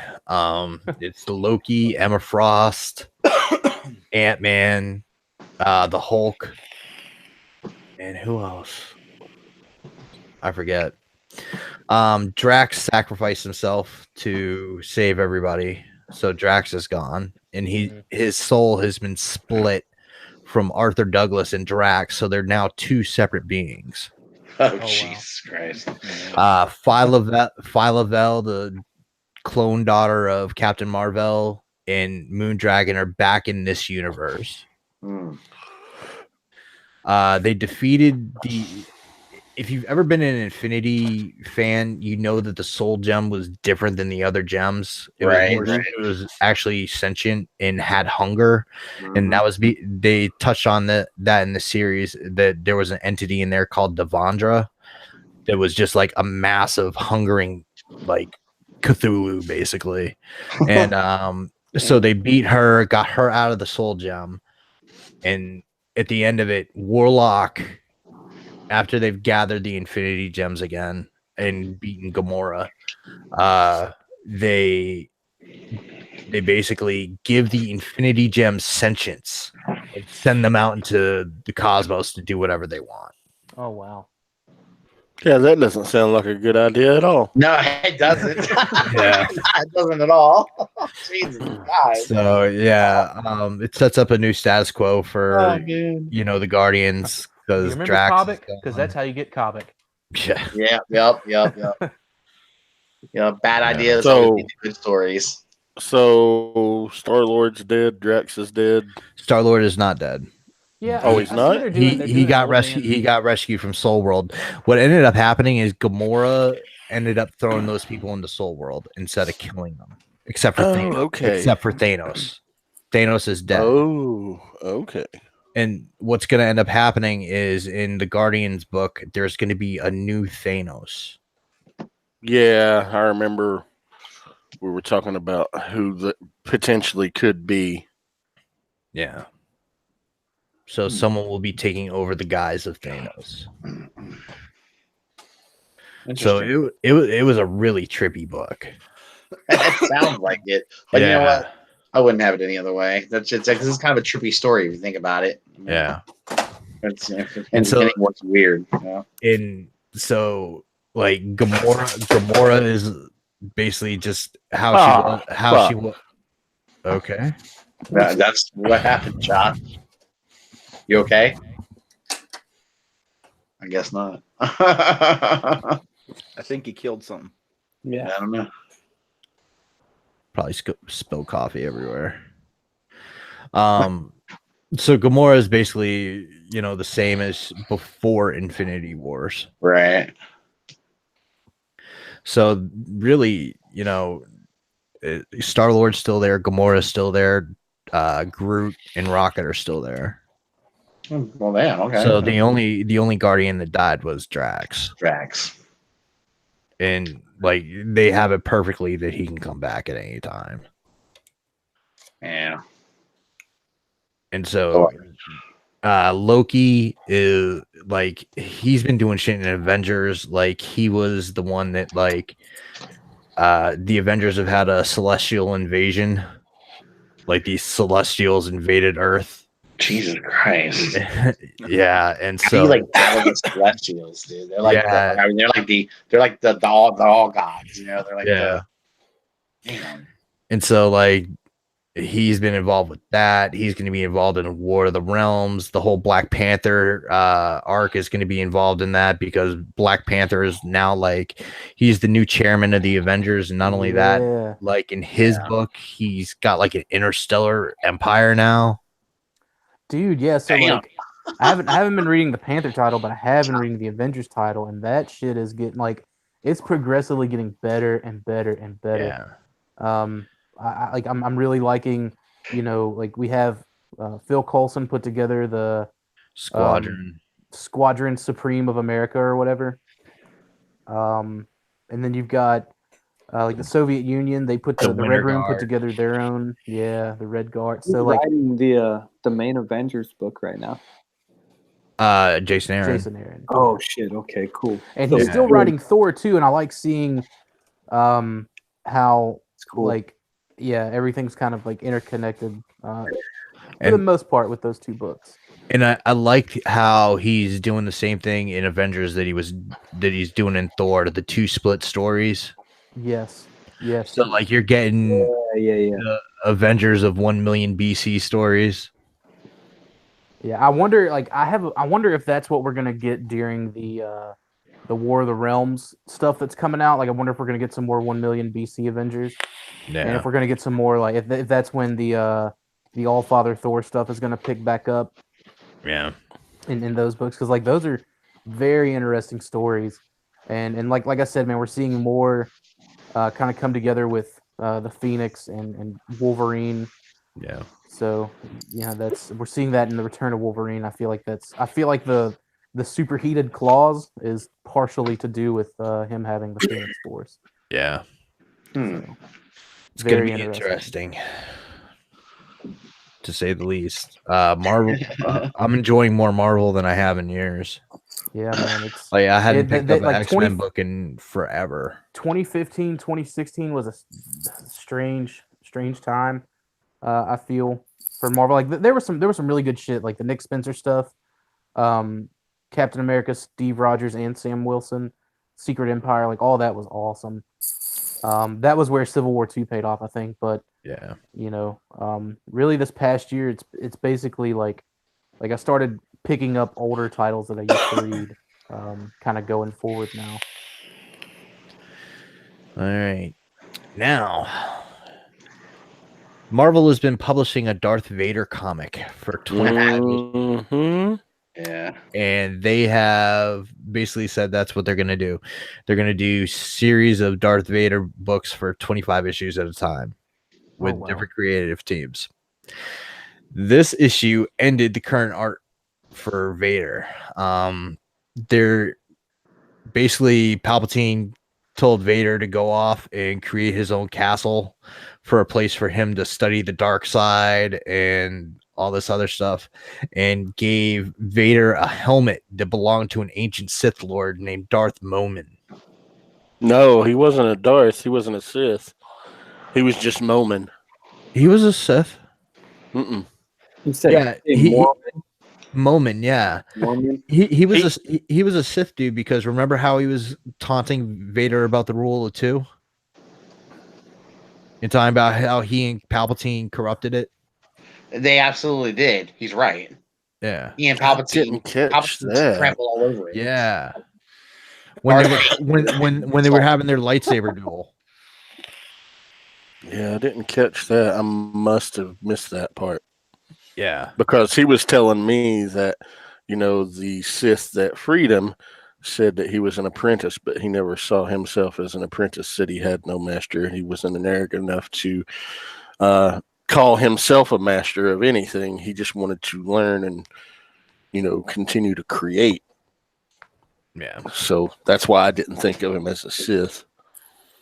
Yeah, My bad. He was a member of the the Sith Empire before the rule of 2, because he was taunting Vader about him and Palpatine and Darth Bane during that lightsaber duel. Damn, that's cool. Yeah, God. Vader's castle is on Mustafar, where he got beat by Obi-Wan. And so this helmet has this spirit of this ancient, dark side user. We'll just call him that, but he was different. He was an architect. And so what they did was they started building Vader's castle on this nexus of dark side energy on Mustafar. And it was also Vader could try and rescue Padme. Oh, wow. Yeah. So bring her back from the dead? Yeah. Mm-hmm. So he was trying to do what he set out to do. Remember, he was fascinated, with trying to save her, and he wanted to learn Plagueis's ability to bring people back from the dead, and bring people back to life. So, Plagueis never taught anyone how to do that. Yeah. So, he ends up beating Momin, and gets to open this portal that he's been trying to open. And it is like the cave in Dagobah to like the 100th degree. Mm-hmm. Oh wow. It's one of the trippiest things you'll see in Star Wars. And That's so fucking badass, dude. the big revelation is who Vader's father is. Yep. Christ. And it is Big Papa Palpatine. He is the one that impregnated Shmi with midichlorians in the dark side of the Force. Oh no shit. I mean, it really is funny because like it's been the whole theory has always been that Plagueis did it, you know, because Plagueis was the one that would have the ability to do it. Mm-hmm. The fact that they're having Palpatine do it is just amping Palpatine's power and ability up a lot. That's a crazy power to be able to do that. I mean, it really is. And the comics are considered canon. I know. Yep. That's what's insane. They're like new Marvel books are. They are really out to make Palpatine the most powerful Sith Lord there ever was. Yeah. I don't believe he was. I don't believe he, but I disagree with that, but they're making it. They're like, fuck you. We don't care. We're going to do it. I'm fine with like thinking he is because I think he's the only one that like that did it, like controlled the galaxy. Well, even like the old Sith emperors, like they were still at war with the Republic. But you have to understand, he used Plagueis' plan to do it, and Plagueis had started the plan, and he was part of Plagueis' plan, and then he kind of said, "Killed that dude, man! Fuck you, Plagueis! I'm going to do it." You know? And I kind of respect him for that a little bit, but at the same time, it's like, damn, dude. That scene where it showed, like he was like grabbing Shmi around the waist or whatever. Like, is that something that's like up for interpretation? Well, no, because then like a couple panels later, it's like I am your father. It says I am your father, and it shows Palpatine and Obi-Wan. Yeah, because they're like, because I thought that was cool how they played like lines from like the series. Yeah, and then like visually, like how he looked during that. It's like how Vader looked. Oh God, yeah. That. How young Tatooine Anakin had the shadow of Vader, and he sees it. And he's Vader, like, "That's not right." That was cool, man. I mean, it was Charles Soule. I mean, that dude's awesome. Yeah. You know, they said who's the next run. They haven't said yet. I haven't seen the solicitations. Because wasn't it Jason Aaron before this? Mm-hmm. Okay. Jason Aaron and bangers, man. It was LaRocca on art. Yeah. But I kind of want to touch on what Russ said about like Palpatine being the most powerful Sith Lord. It's confirmed that Yoda is the most powerful Jedi ever. Well, yeah, I mean, Yoda was the Grand Master. He's probably definitely the most knowledgeable. I mean, he I would say probably was. I mean, yeah, you would have to say Yoda was the most powerful Jedi. Definitely. I would agree with that. And Palpatine beat him. Yeah. Yes, he did, but he didn't because he didn't kill Yoda. He really didn't beat him. He got Yoda said, "Fuck this! I gotta get out of here." Yeah. Well, that's a beating. But beating him would have been to take him out. I think if Palpatine was that bad, that awesome, he would have killed that little green fucker. Like I would only compare Palpatine to like the Sith Emperor Vitiate from like the Legend books. But even then, like I said, like they were at war with the Republic. Like they didn't rule the galaxy. Yeah. Like he still never got to that point. Vitiate was like really badass. He was like a Sith sorcerer, though. He was like fucking. So was Palpatine. Did you see? Yeah, I know. That's the shit he did in Clone Wars, which is canon.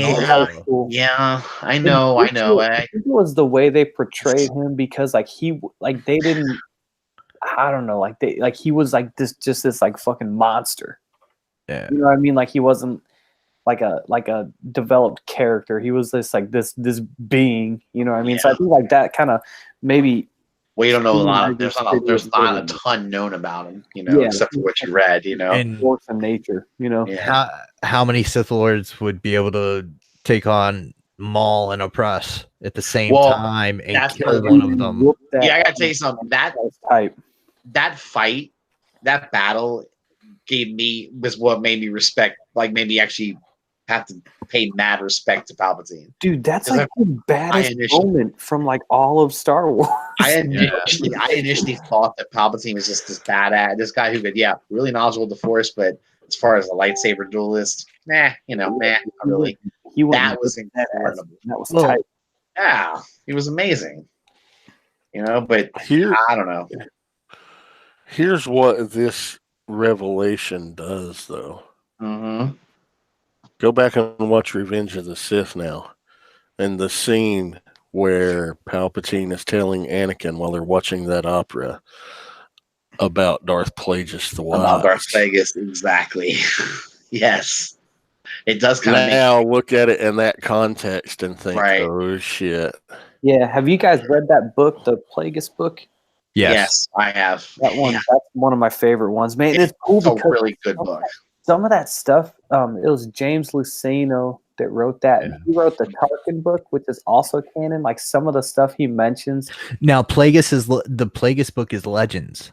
It's not canon. Some of the stuff that he wrote about in that book, he mentions in the Tarkin book, which makes it canon. I'm trying to think of some things that he said, but they did that with that. And what else did he write? That was the only canon one he did so far. But I think it's cool that they do that and like that they let him do that. They're giving him a lot of freedom with this comic book, though. That's pretty impressive. That's kind of throwing in a rearranging shit like you wouldn't believe that no one even knew. I mean, that's a pretty big reveal, That's a criticism I've heard about the new Legends books. Is it like they can't really? It's like they're saving the main cast and they're not really letting it like much happen to them, which sucks because like you want to see the characters that but like the I haven't read any of the Aftermath books because like I heard that like they're like 3 books but like nothing really happens. But that Tarkin book might be my favorite Star Wars book, Legends or canon. Like it's just so good. So I heard the Thrawn book is really good too. Dude, the first one's fucking awesome. The second one I couldn't even get through. Anna had departure. Anna read the Thrawn books, and then I initially like, you got to do it. So I read it, and I was like, God damn, this is really good. Did you read the second one? Mm-hmm. Yep, both of them. She's a big fan of. See, man. So once she reads it, I have to read it. I could not get into the second one, man. Like, that was good, man. It was. I mean, I can see it wasn't as good as the first one, but I can see where you might have. And there were characters in the first one that I like really latched onto that weren't even in the second one, and that really bummed me out. Oh no, man! I just like how you kind of got a lot of you learned a lot about Thrawn, man. You really learned a lot about him. Just kind of like more about his makeup, why he is the way he is. I mean, he wore makeup. No. His blue.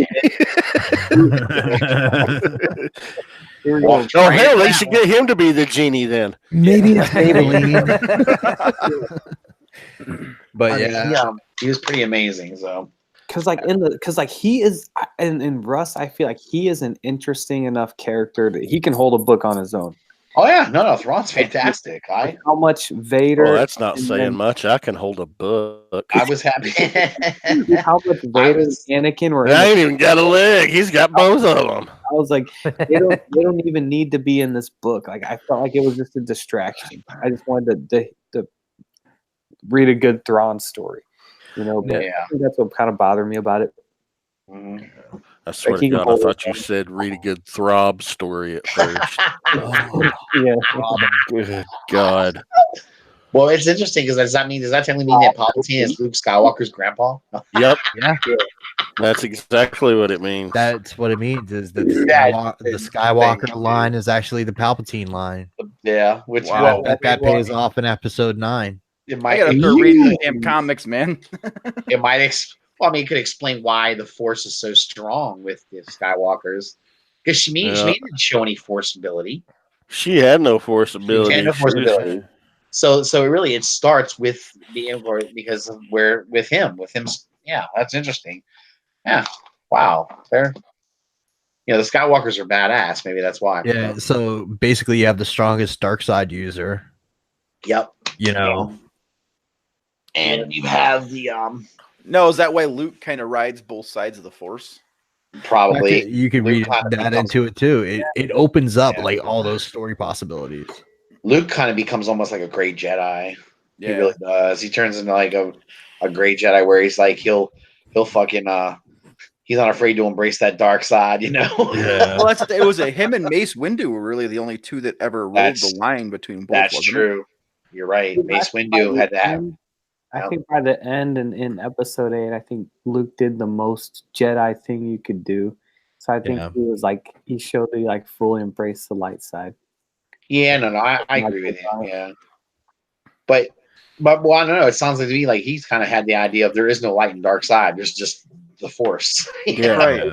Yeah, and I think that's kind of going to be the new adaptation of it. Is, and I've always felt that way too. It's not. It's what you do with the Force. You know, exactly. Yeah. Like that's been kind of the point of this trilogy.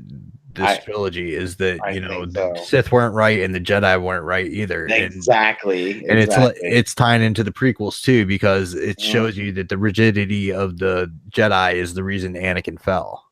Right. It totally. They practically opened the door for him and pushed him. Yeah. You know. So it was you're right. It's really good. Good storytelling because they're cleaning everything up. Yeah. Well, and they even touched on that a little bit in the movie too, didn't they? With Last Jedi. I thought they touched a little bit on the whole rigidity of the Jedi and how the Jedi. Oh yeah. Luke the hubris. Yeah. Luke definitely talks about it and talks about how the Jedi Order was flawed. And and even Yoda's little parts. Yep. Yeah. I think Yoda probably learned after his death. Damn. Yeah. I was wrong about a lot of shit. Yeah. So. Yeah, no, that's cool, man. And another thing, Russ, like we were talking about, basically, according to canon, Palpatine is the most powerful Sith user. Well, you're right. But they're making him that way, though. Yeah, but like it was kind of set up like even before because he was the one that clouded the entire Jedi Order's sense to where they couldn't see it. They couldn't sense any of the dark side. Because like Nick, you got to think like what other Sith lords have there been now in canon? Like there's Darth Bane in the Clone Wars. Like he appeared in the cartoon one time, but he did. Naga Sadow. Yeah. Was he in the when did they mention him in canon? Clone Wars. Clone Wars. That's one of the ghosts that appeared. Yeah. Naga Sadow, and what was the other one? Bane. I thought there was one more. Was it? He was like Oh God, I can't remember his name. Because it had to do with it had to do, huh? Was it another Darth? Yeah. Darth Bedu? No, he was in a book. Malik has been mentioned in canon now. Yeah, Malik has been mentioned in canon. Darth Malik has. It's true. Revan. Has Revan been mentioned again? Yeah. They had some animatic stuff from him in the Clone. Well, you're gonna have I mean, I don't think they've mentioned Vitiate though. No, I don't know. I don't know that they have in canon. Because I don't think Galaxy's the Old Republic game is canon. No, and at that point he was Emperor Valkorian. Yeah. But I think that was right before Disney bought him, right? They don't. Malice hasn't been mentioned in canon either, right? Not that I know. I don't think so. I don't think. Yeah, I mean, really, you only see her in the Revan book. She's definitely mentioned, but then because she had something to do with Revan. So, and I think she's mentioned in one of the Sith books. But those aren't canon. Those are considered EU, right? The extended universe. So now the Book of the Sith and the Path of the Jedi, I believe, are supposed to be canon. Yeah. Okay.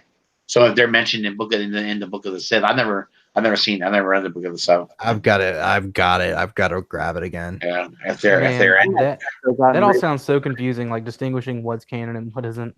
Yeah, it is a bit. It is. Yeah. but Like, But this is what Disney has done to us. Assholes. well, that's the thing is like the EU was a mess too.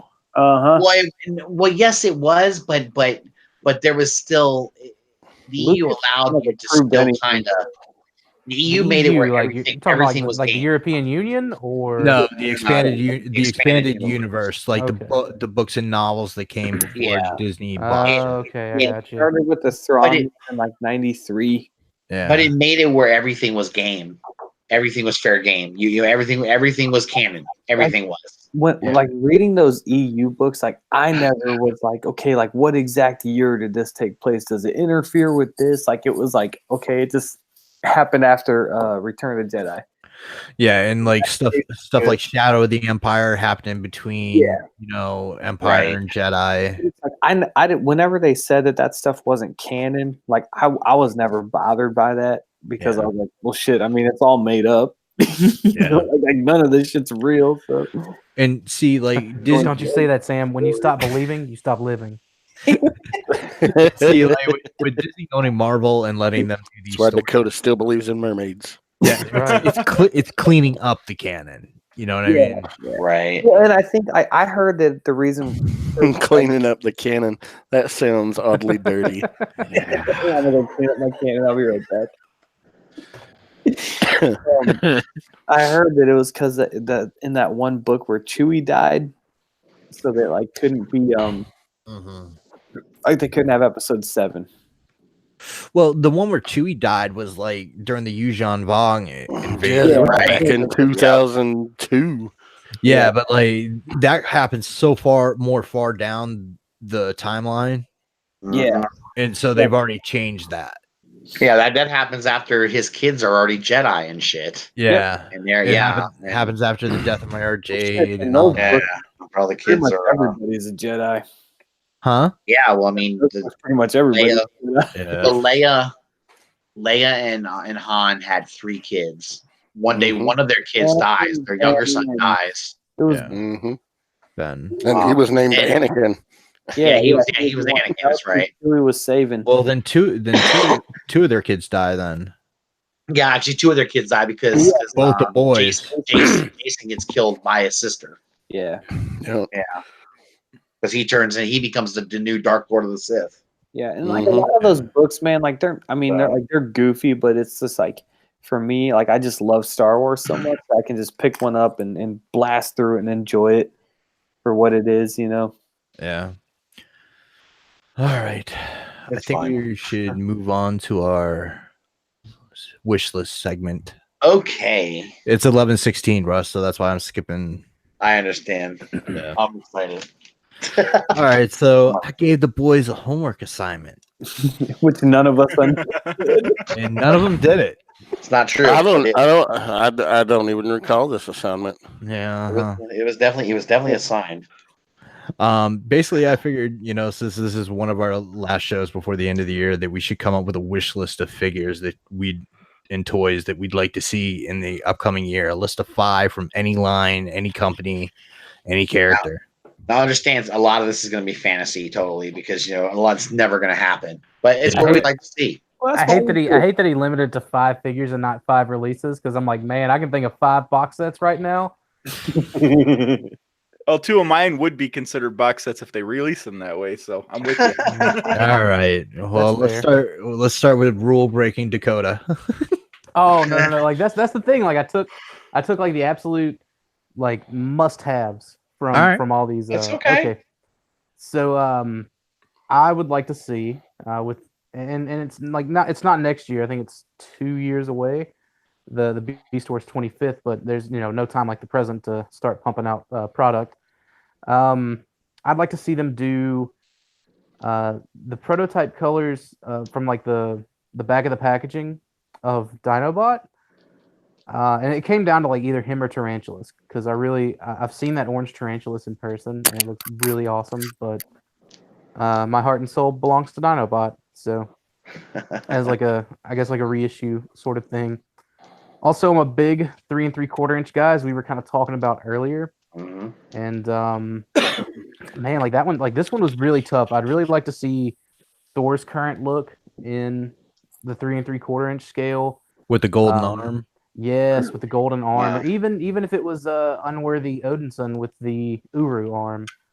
Oh yeah, I liked both of those looks, but ultimately I think it came down to it being, you know, that Thor, because like for the most part, the rest of the current lineup of Avengers are available in 3 3/4 inch.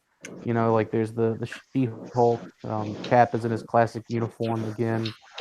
Iron Man, there's a bajillion of them out there in that scale. They released the Carol Danvers in the Infinite series. She's got the short hair, now she's got the long hair to kind of go with the movie. But and you know, there's a Panther out there and so on and so forth. So it ultimately came down to like my 3 3/4 inch Thors, like none of them fit. Yeah. So that's what I want to see out of that. Kind of going back to 3 3/4 inch, but switching over to Jazzwares. They've got the Assassin's Creed line, and I've picked up the 3 figures that they have so far, and they're awesome. The faces are a little what you would expect out of 3 3/4 inch scale, but they're not bad. How's the articulation on them? Pretty good. Super awesome. Like Really? I've always been an advocate of like 3 3/4 inch figures need to come with action figure bases. Yeah, but maybe it's these awesome. do not. Yeah. These there's no need. Like I've got the Eevee Fry, and she's got, you know, little dainty lady legs with heels, and it's because they put ankle rockers in these 3 3/4 inch figures. Oh, nice. Yeah, they have a lower waist, upper torso joints. They have thigh swivels. They have universal hips. They've got elbow swivel. They got elbow bend. Shoulder, same thing. Wrist, same thing. And they come with quite a few accessories. So it's really awesome. It's the and like the assassin's garb, or like whatever they're wearing, is all kind of like a softer rubber. So it's not like the McFarlane toys where it's so hard to get them in a half-ass decent pose. Like because it's because all the shit was in the way. Yeah. Right. With this, they use like just right enough material to make it work. So. And like I know they're doing Ezio and they're Bayek doing and Ezio. Aya. Oh yeah, like he was supposed to come out. Ezio and Bayek were supposed to come out. No, they haven't yet. Like that's the deal. Like it's super. Like that's the thing, man. These figures came out like super under the radar. Yeah, I haven't even heard of them. Like they were at Toy Fair, but like no one covered them. The only places you can really get them other than eBay is like they hit Amazon. Let me look. I think you can still get Altair and you can still get Eevee. Jacob, I had to get on eBay, but you know, so you can get the Fry twins and you can get Altair, but you can see there's a production shot for Etsy on the background. I hit them up on Facebook and they were like, "Yeah, we're gonna have some more product rolling out beginning of next year," because they wanted to kind of go back and tweak what they could. And I don't think they expected that they would have gotten the Fortnite license, and so that stuff, you know, got pumped out immediately because of how popular it was. But anyways, saying all of that, you know, like I still hope they do release those things, but I really want to get Alexios out of Origins. I love Greek mythology. Like that's what I love so much about the boss fights, Vitruvian hack stuff. So like I can kind of headcanon fit all of that with my boss fight Achilles and Spartan Warrior, and I can put the Alexios there, and I've got the Marvel Infinite Series Ares. So like I can get all that stuff put together, but I'd really like that's kind of like my wish list is to see Alexios next year. Wouldn't be a wish list without some Masterpiece Beast Wars. And it's not really like a new mold. It's more or less like, because I know they're gonna be doing new molds. I know they're gonna like keep on keeping on. Well, sure they are. But the one thing I'm not sure they're gonna do is a Masterpiece Beast Wars Grimlock. So that's they need to do a new MP Grimlock in some fucking way, but well, I don't give a fuck. They need to finish the damn set is what they need to do. Do something. Do the rest of the Dinobots. Do something. Jesus Christ. This would be the repaint of Beast Wars Dinobot. Right. So right. that's with a different head and all that. Like that was my first Transformer. So isn't it like a no-brainer to do that though? Wouldn't you think they would definitely do it? He wasn't released in Japan, so I'm not. I'm not super. Yeah, they might. Yeah, we have to remember that the Masterpiece line from Takara is targeted toward Japan first. Right. Absolutely. We're kind of a secondary thought to them, Yeah. Now I don't think it's out of the realm of possibility, but I think it's not as likely. Yeah. As say like a burning convoy, Beast Wars convoy, right. Stuff like that. So that's probably at the tippity top of that wish list. Yeah, sure. Number 4. If you pay $400 for it, we'll give it out for you. Dude, yeah. They know I'll buy 3 of them. So my next thing to surprise a lot of you here after confessing all of my love for 3 3/4 inch, I would like to see a 6-inch Death's Head, like the one they did in 3 3/4. Yeah. Yeah, I have the 3 3/4 inch one on display with like my kind of shared Transformers Joe etc. universe shelf, but I feel like a 6-inch would display better. Yeah, they did Death's Head 2 and 6-inch. Yeah, I hate that design though. Like I just don't like it at all. It's like super 90s. Yeah, I like the original look for him a lot more. So yeah. That's and I just don't know how popular he is as a character. Nice. We've seen a lot of like if a character gets a 3 3/4 inch release in the Marvel Universe line, that they eventually make it to the Legends line. So I think there's a good shot. Usually, it I don't does. know. Like it'd be cool to see Hydra Cap in the 6-inch line, just because I really like that suit design. I'm glad I got. We will. If they do another Captain America movie, I'm sure that they'll have like at least a few comic book characters in that wave. Yeah. And I think once Endgame comes out, then they're just going to be like, okay, these are all the other movies we have coming, and they're just going to throw them all on us. I think they're just being tight-lipped till that comes out. There might be wrap-up for each character if you think about it. Each of the mainline Avengers. So, except for Iron Man. Sorry, go ahead. I was just gonna say last but not least, I would like to see a mass-produced Green Ramulus. I know I just paid a crazy amount of money. I knew that shit was gonna be in there. I just paid, like everyone knows, I paid a crazy amount of money for mine, and that's fine. If they release it in a different packaging, I'm not gonna be mad about that at all, because I'd like to open one. I'd like to. I mean, if they don't, like, I'm still gonna open the one I've got, but I'd like to, with a clear conscience, keep mine sealed like a douchebag.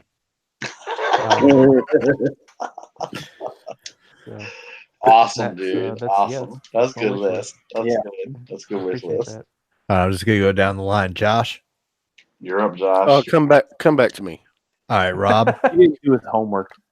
All right, my first 2, we'll get them out of the way. I'm almost done with my Transformer stuff, but I'm working on the combiners.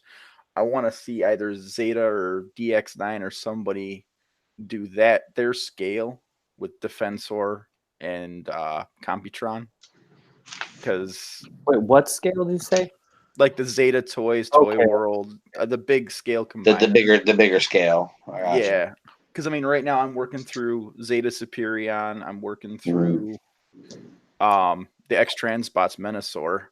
And I've got that oversized Jinbao Bruticus. I think he's on his last couple of... Yeah, I think I'm going to jump and try to find the Zeta shit for that, too. And then I want to finish out the combiners and finish out Transformers. Start working on other lines. Gotcha. Yeah. Mezco. I want to see Mezco in their 6-ish inch scale with their soft goods and all that. I want to see him tackle Major Kusanagi and Bato from Ghost in the Shell. Oh wow, yeah. Oh, with the I mean, the SH figure arts Major's okay, but I want the soft goods. I want I want to be able to take her clothes off. Oh yeah, it was Figma. You're right. but I want to see the soft goods. I want to. I like that feeling, but I don't want to go full Hot Toys. Well, remember the soft goods are always good about covering up the joints real well and shit like that. Too. So it looks a lot more realistic, especially with the most recent Mezco stuff, like that cable. Yeah. That almost sold me on Mezco because like all their other stuff that I've seen, too loose fitting and weird looking. Yeah, I like. Fuck, man. Yeah, I got the Ascending Knight Batman. I thought it was bad ass as hell. That was my first dip into Mezco, and I'm in love. That fucking Batman Beyond Mezco feels sick. Does it ever? See the two I got are Frankenstein and Michael Myers, and those two, like the soft goods, are really good. Tight. Really that, but like not everybody does, and I feel like they just do it across the board, and I don't think they should. You know? Yeah. And then my top dog, because new rabbit holes. Thanks, Josh. I'm blaming this shit on him. I'll own it. Thank you. You're welcome. I want me some master grade Iron Blood Orphan stuff, man. Give me a master grade Barbatos. Oh, I want a master grade. I feel like the 1/100 full mechanics is like close enough to master grade because you put the skeleton together, the frame, and then you put the armor pieces over it. Right. I loved building that kit. I just wish there was more of that full mechanics stuff out there for IBO. Because I love IBO designs. I'm right there with you. I mean, being new to Iron Blooded Orphans myself, I'm still watching season 2 now. Dude, I haven't even made it past like the fifth or 6th episode. Like I loved it, but it's just like I like the robots prior to liking the fiction, and that says something. You know what I mean? Well, yeah, no, and the fiction's good, but the robots are cool too. I mean, the animated version of them are badass. Well, my thing is like the Barbatos. That's my third favorite mobile suit. Right. I can get I got the one tonight. I got the unicorn, and then the 00 kits are available. Rob, shoot for a perfect grade Barbatos. Think so?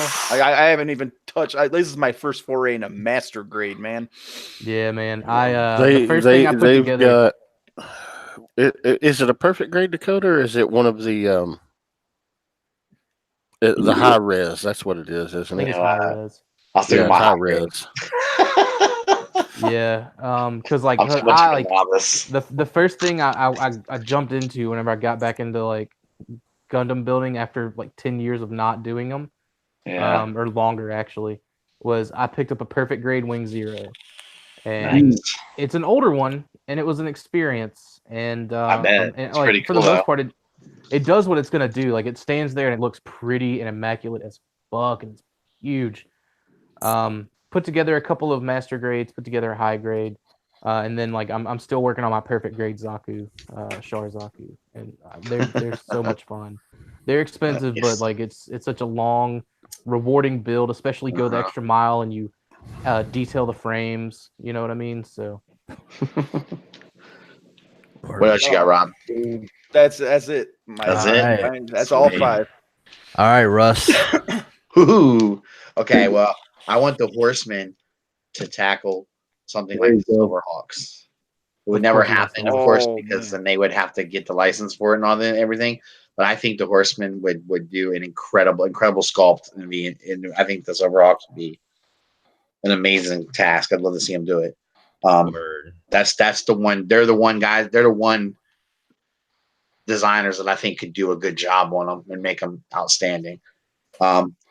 I want to see, and I know I'm getting out of Transformers a little bit, but I got to say there's one thing I'd like to see. I want a new third-party Predaking to come out. Somebody announced Toy World or somebody. I want Fans Toys to do one. Oh man! I can't have Zeta pulled coming in 2030. Yeah, I know, right? Toy World one looks mad sus because they got I don't know, they got a goofy shit hanging off, and like you could tell it doesn't part form, which is like. I think concern at this point. I just think Fans Toys would just probably make an amazing. I think each individual bot would be incredible too. And one of the things problems I've had with Predaking is usually when you have them separated, the individual bots are kind of like people. I just don't think people do a great job on them. I mean, although MMC did okay on them pretty well. I mean, they're pretty good on them, but I want that bigger scale though too, and I think Fans Toys will do that bigger scale. So, but we'll see if that ever happens. You know, he said coming out in 2030. God, Nick. Oh, at this rate, that Toy World teaser might be 2030 anyway. Yeah. They don't have any money. Next thing is two things I'd like to see Hasbro do. One is I like Marvel Legends. I'd like them to take on the New Mutants, some New Mutant characters. Yeah. I like New Mutants, and I like to see if some of that come out. And for Black Series, I'd like to see them do a Mara J. Skywalker.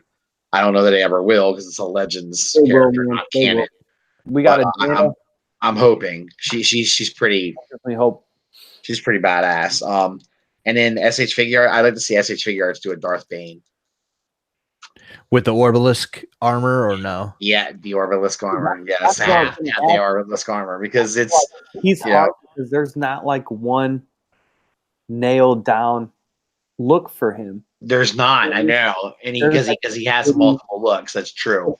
Well, that and like the cover art for those books, like they just sent it off to some graphic designer. They're like, we need a bald dude with the lightsaber, because like on one of the covers, like he has Qui-Gon's lightsaber, but it's like red or whatever. Also, if you read into books too, whenever they give description of him, it's not super detailed. It's somewhat vague a bit. You know, with the Orbalisk armor, you don't have to do too much on the face because he was covered, pretty well with everything. So, and he was, it was kind of badass. The armor made him unbelievably powerful and caused him a lot of pain too. So, but yeah, those are my 5. Samuel, man. So I got 2 lines. I cheated on my homework too. Akira.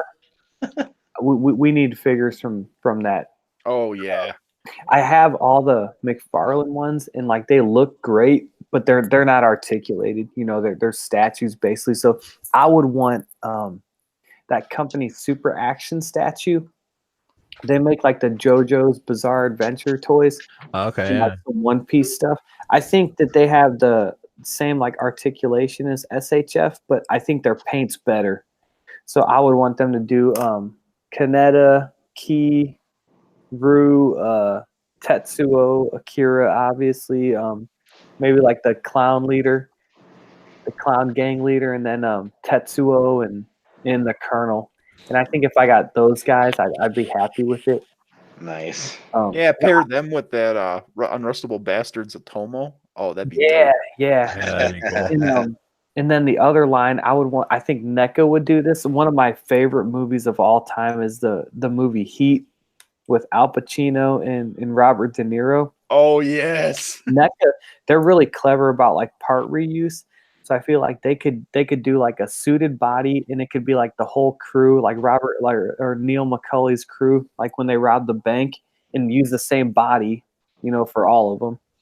And just have to do different head sculpts. And then the same thing for like at the beginning of the movie when they robbed that armored car, because they all had like the same kind of like jumpsuit and like flak vest on, and they would just have to do different head sculpts. So like I've always wanted figures from that movie because that's like one of my favorite movies of all time. But those are my 2. I only got 2 lines, but if I had those 2 things represented on my shelves, I'd be happy. So. Yeah, that's awesome, dude. Shit. All right, who are we going back to? Josh. Oh yeah. Let's see. I really wish that Playmates would finish releasing their Voltron Legendary Defender Paladins line that they had started and only released half the team of. Damn. Yeah. It'd be nice if it'd be nice if they'd put out the other 3 team members. I would love to see that. Probably won't ever happen. Yeah. I know there is a company out there that has done 2 of the figures. But probably won't do all 5 of them, and I wish they would. It's the Science Ninja Team Gotcha Man figures from Tatsunoko Heroes. Gotcha Man. Mm-hmm. Also known as the Battle of the Planets from, the 80s here. They've put out a Ken and I think Joe. But, they still got 3 other team members to do. I would like to see them finish those. I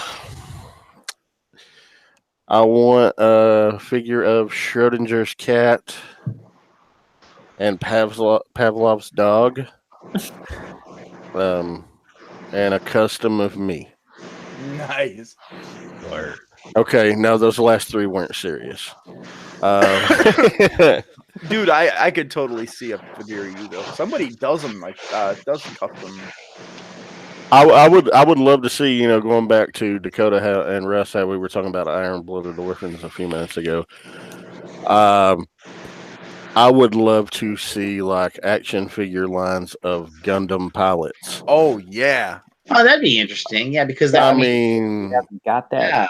And I have. Yeah, I mean, building the kits is one thing, right? But if you look at Robotech,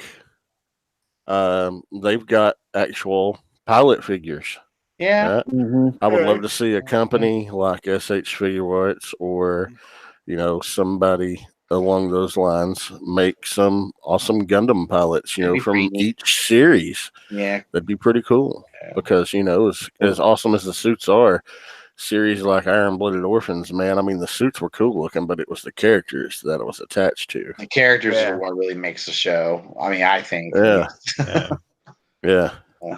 So that's cool. That'd be badass, actually. Yeah. It'll never happen, but I know.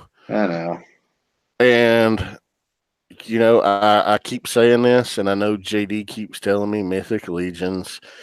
Yes, but I don't want to have to customize anything. But I would love for Mythic Legions themselves to to do the entire Dungeons and Dragons cartoon line from 82 and 83 and 84. So you want the Horsemen to do that, huh? Oh God, yeah, because they do incredible work. They do. That's why I love those characters, and it'd be easy to create most of them. Probably because it's medieval kind of shit, right? I mean, but I don't want to have to customize them just to have them. I want official. But that's fair. Like I feel like that's where I'm at with a lot of Vitruvian hack stuff. Yeah. Like I mean, the Vitruvian hack stuff is amazing, but that stuff is cool. Remember we're at NJCC. And they've got set up there with that shit. Some figures they've got are badass.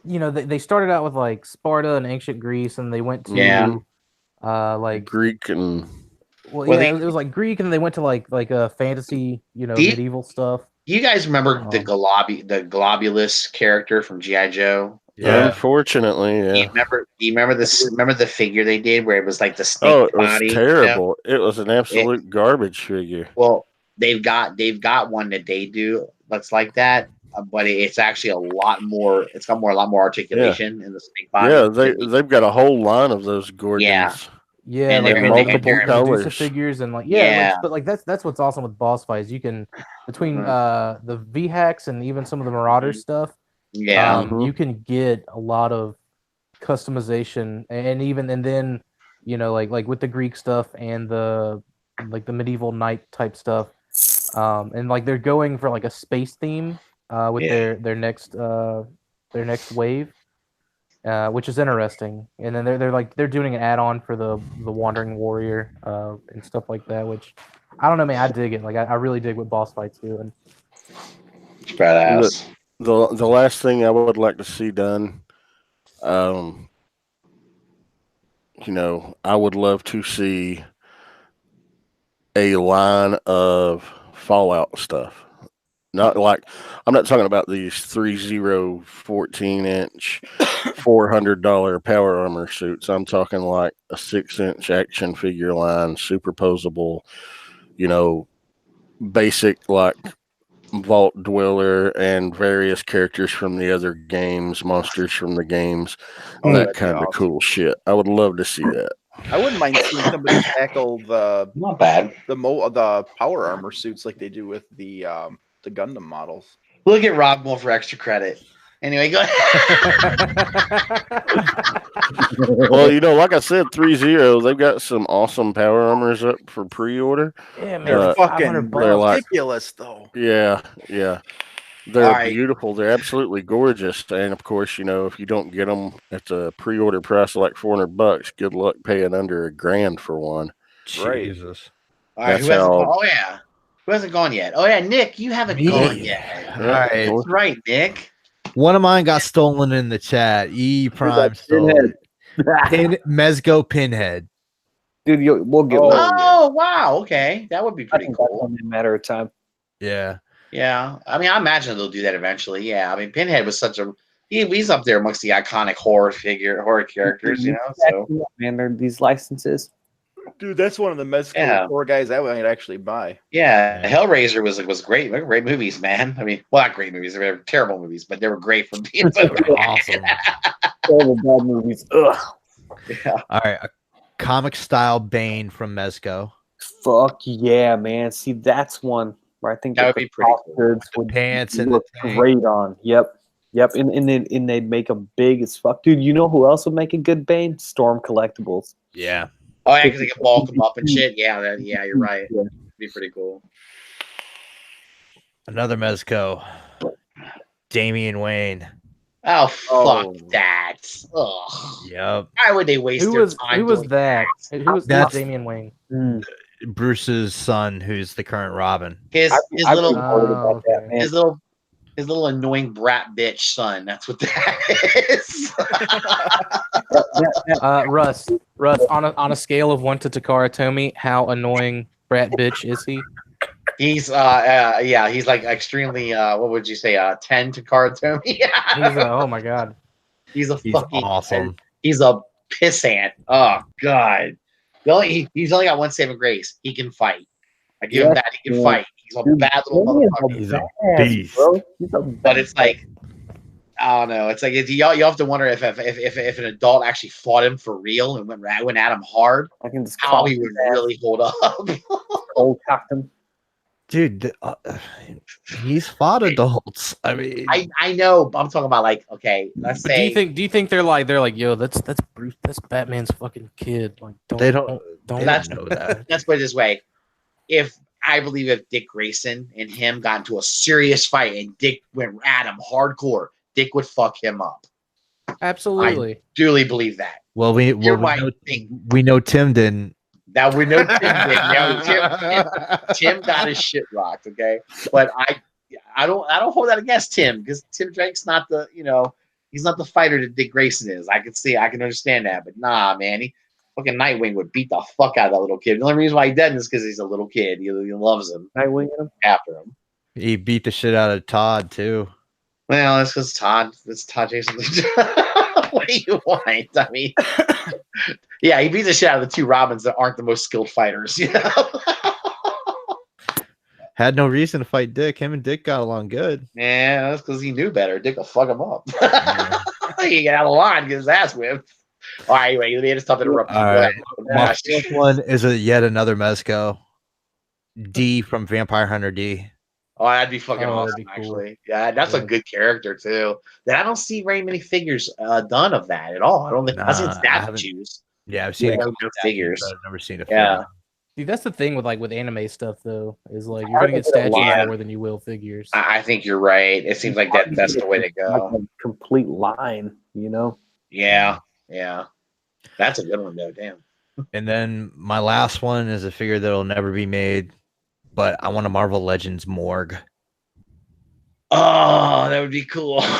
Yeah, he's the badass Herald of Galactus that took on all the other heralds. Dude, I would. I there's hope, man. They're getting Walgreens exclusive 2020. That's I mean, I don't know, man. Goofy characters, man. They are starting to do some characters that are a little off the grid a bit. You might. They did Cloak and Dagger. They did. That's true. They did. Yeah, you're right. But more to be fair, Cloak and Daggers also had a TV show. That's true. That's true. Yeah. I think Nick's right. This character might be a little too off the. I mean, Marvel Legends is the only heralds they've done are Silver Surfer and Terrax. That's right. They haven't even done a what's her name, the chick that Nova, yeah, got powers from the but Fire Girl. There's still Fire Lord, right. Airwalker. Yeah, he's had a lot of heroes. The Fallen.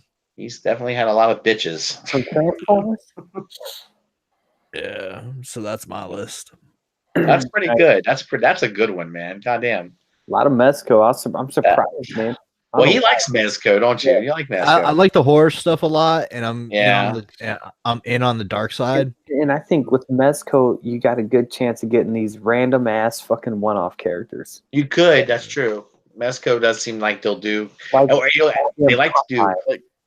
They like to do weird versions of characters too. You know what I mean? It's some off-the-wall shit. You know. Yeah, that makes up for that shitty ass Damian Wayne. Hey,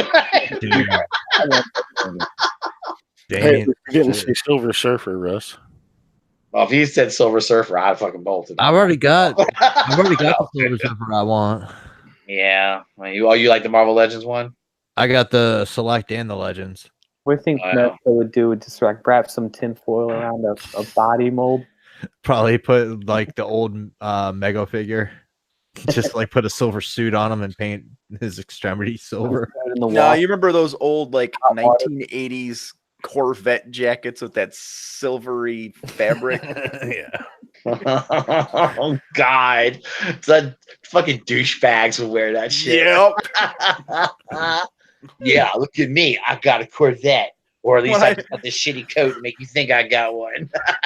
When I bought my first one, there was one of those in the fucking storage compartment behind the seats. God. Tell me you were like, get the fuck out of here. I lit that bitch on fire. Good for you. And I want to give a bonus one. Oh, here we go. Extra credit. Go ahead, New Zealand. MMC Black Shadow. Oh, fucking yes. Dude, man, I want extra credit now. Go ahead. I want to see JX Figures do Transmetal 2 Dinopot to go with their masterpiece. Their Megatron. Dragon Megatron. Nice. Nice. Okay. Oh, dude, like they were showing off some of the sculpted details, like from like the little scale piece and the hair that there were actual like test shot pieces. And there's like normally there's a lot of small detail that gets lost between hard copy and like the final factory run mold, and like there's almost none of it missing in these test shot pieces. It looks so good. So any of you guys that listen to this show, like after not live, but they're recording, you're gonna have to fast forward through some shit if you just get to the really good stuff. So just kind of gonna fast forward past our ramblings. Isn't that every show? Pretty much. They just tap that skip 10-second button. There you go. Skip 10 seconds. What are they talking about? Wait, these sons of bitches are still on? Yeah, we've gone almost 3 hours at this point. Yeah, absolutely. That's why I skipped the WWE stuff. Shit. Yeah, I know. I saw the clock. I was like, yeah, we gotta go. So what you're saying is we're 1/10 of a blackout and shout. Or oh my God. All right, guys. We're pushing Plastic Fanatics. All right. Yeah. We're about a half of Plastic Fanatics in. Yeah, there you go. The sun's not coming up yet, so not yet. Yeah, that's true. We're still doing all right. All right, are we ready? Are we done, guys? We're ready to rock and roll. Ready to rock? All right, we're gonna do some hangout for a little bit, or what? Yeah, man. Okay. Don't we always? No, I just didn't know if anyone was up for it or not. Thank you guys for being with us. What, Josh? I'm always up for a hangout. Nice. I'm a fucking zombie tonight, but I'll still be up for a hangout. All right, cool. You guys jump in when we put out the link for it. Right in the chat. If you want to jump in, jump in. All right. I'll throw it in the realm. All right. Yeah. All right, guys. Peace, love, and hair grease. Thanks for sticking through with our little marathon show here. Yeah, man. Love you gu6 Merry Christmas. Happy holidays. Yeah, man. And jingle my balls. Merry Christmas. We'll have a good, I think we're gonna have a good show next week. So make sure you tune in for that one. It's gonna be fun. Do some fun stuff. All right, peace. Adios. Rel.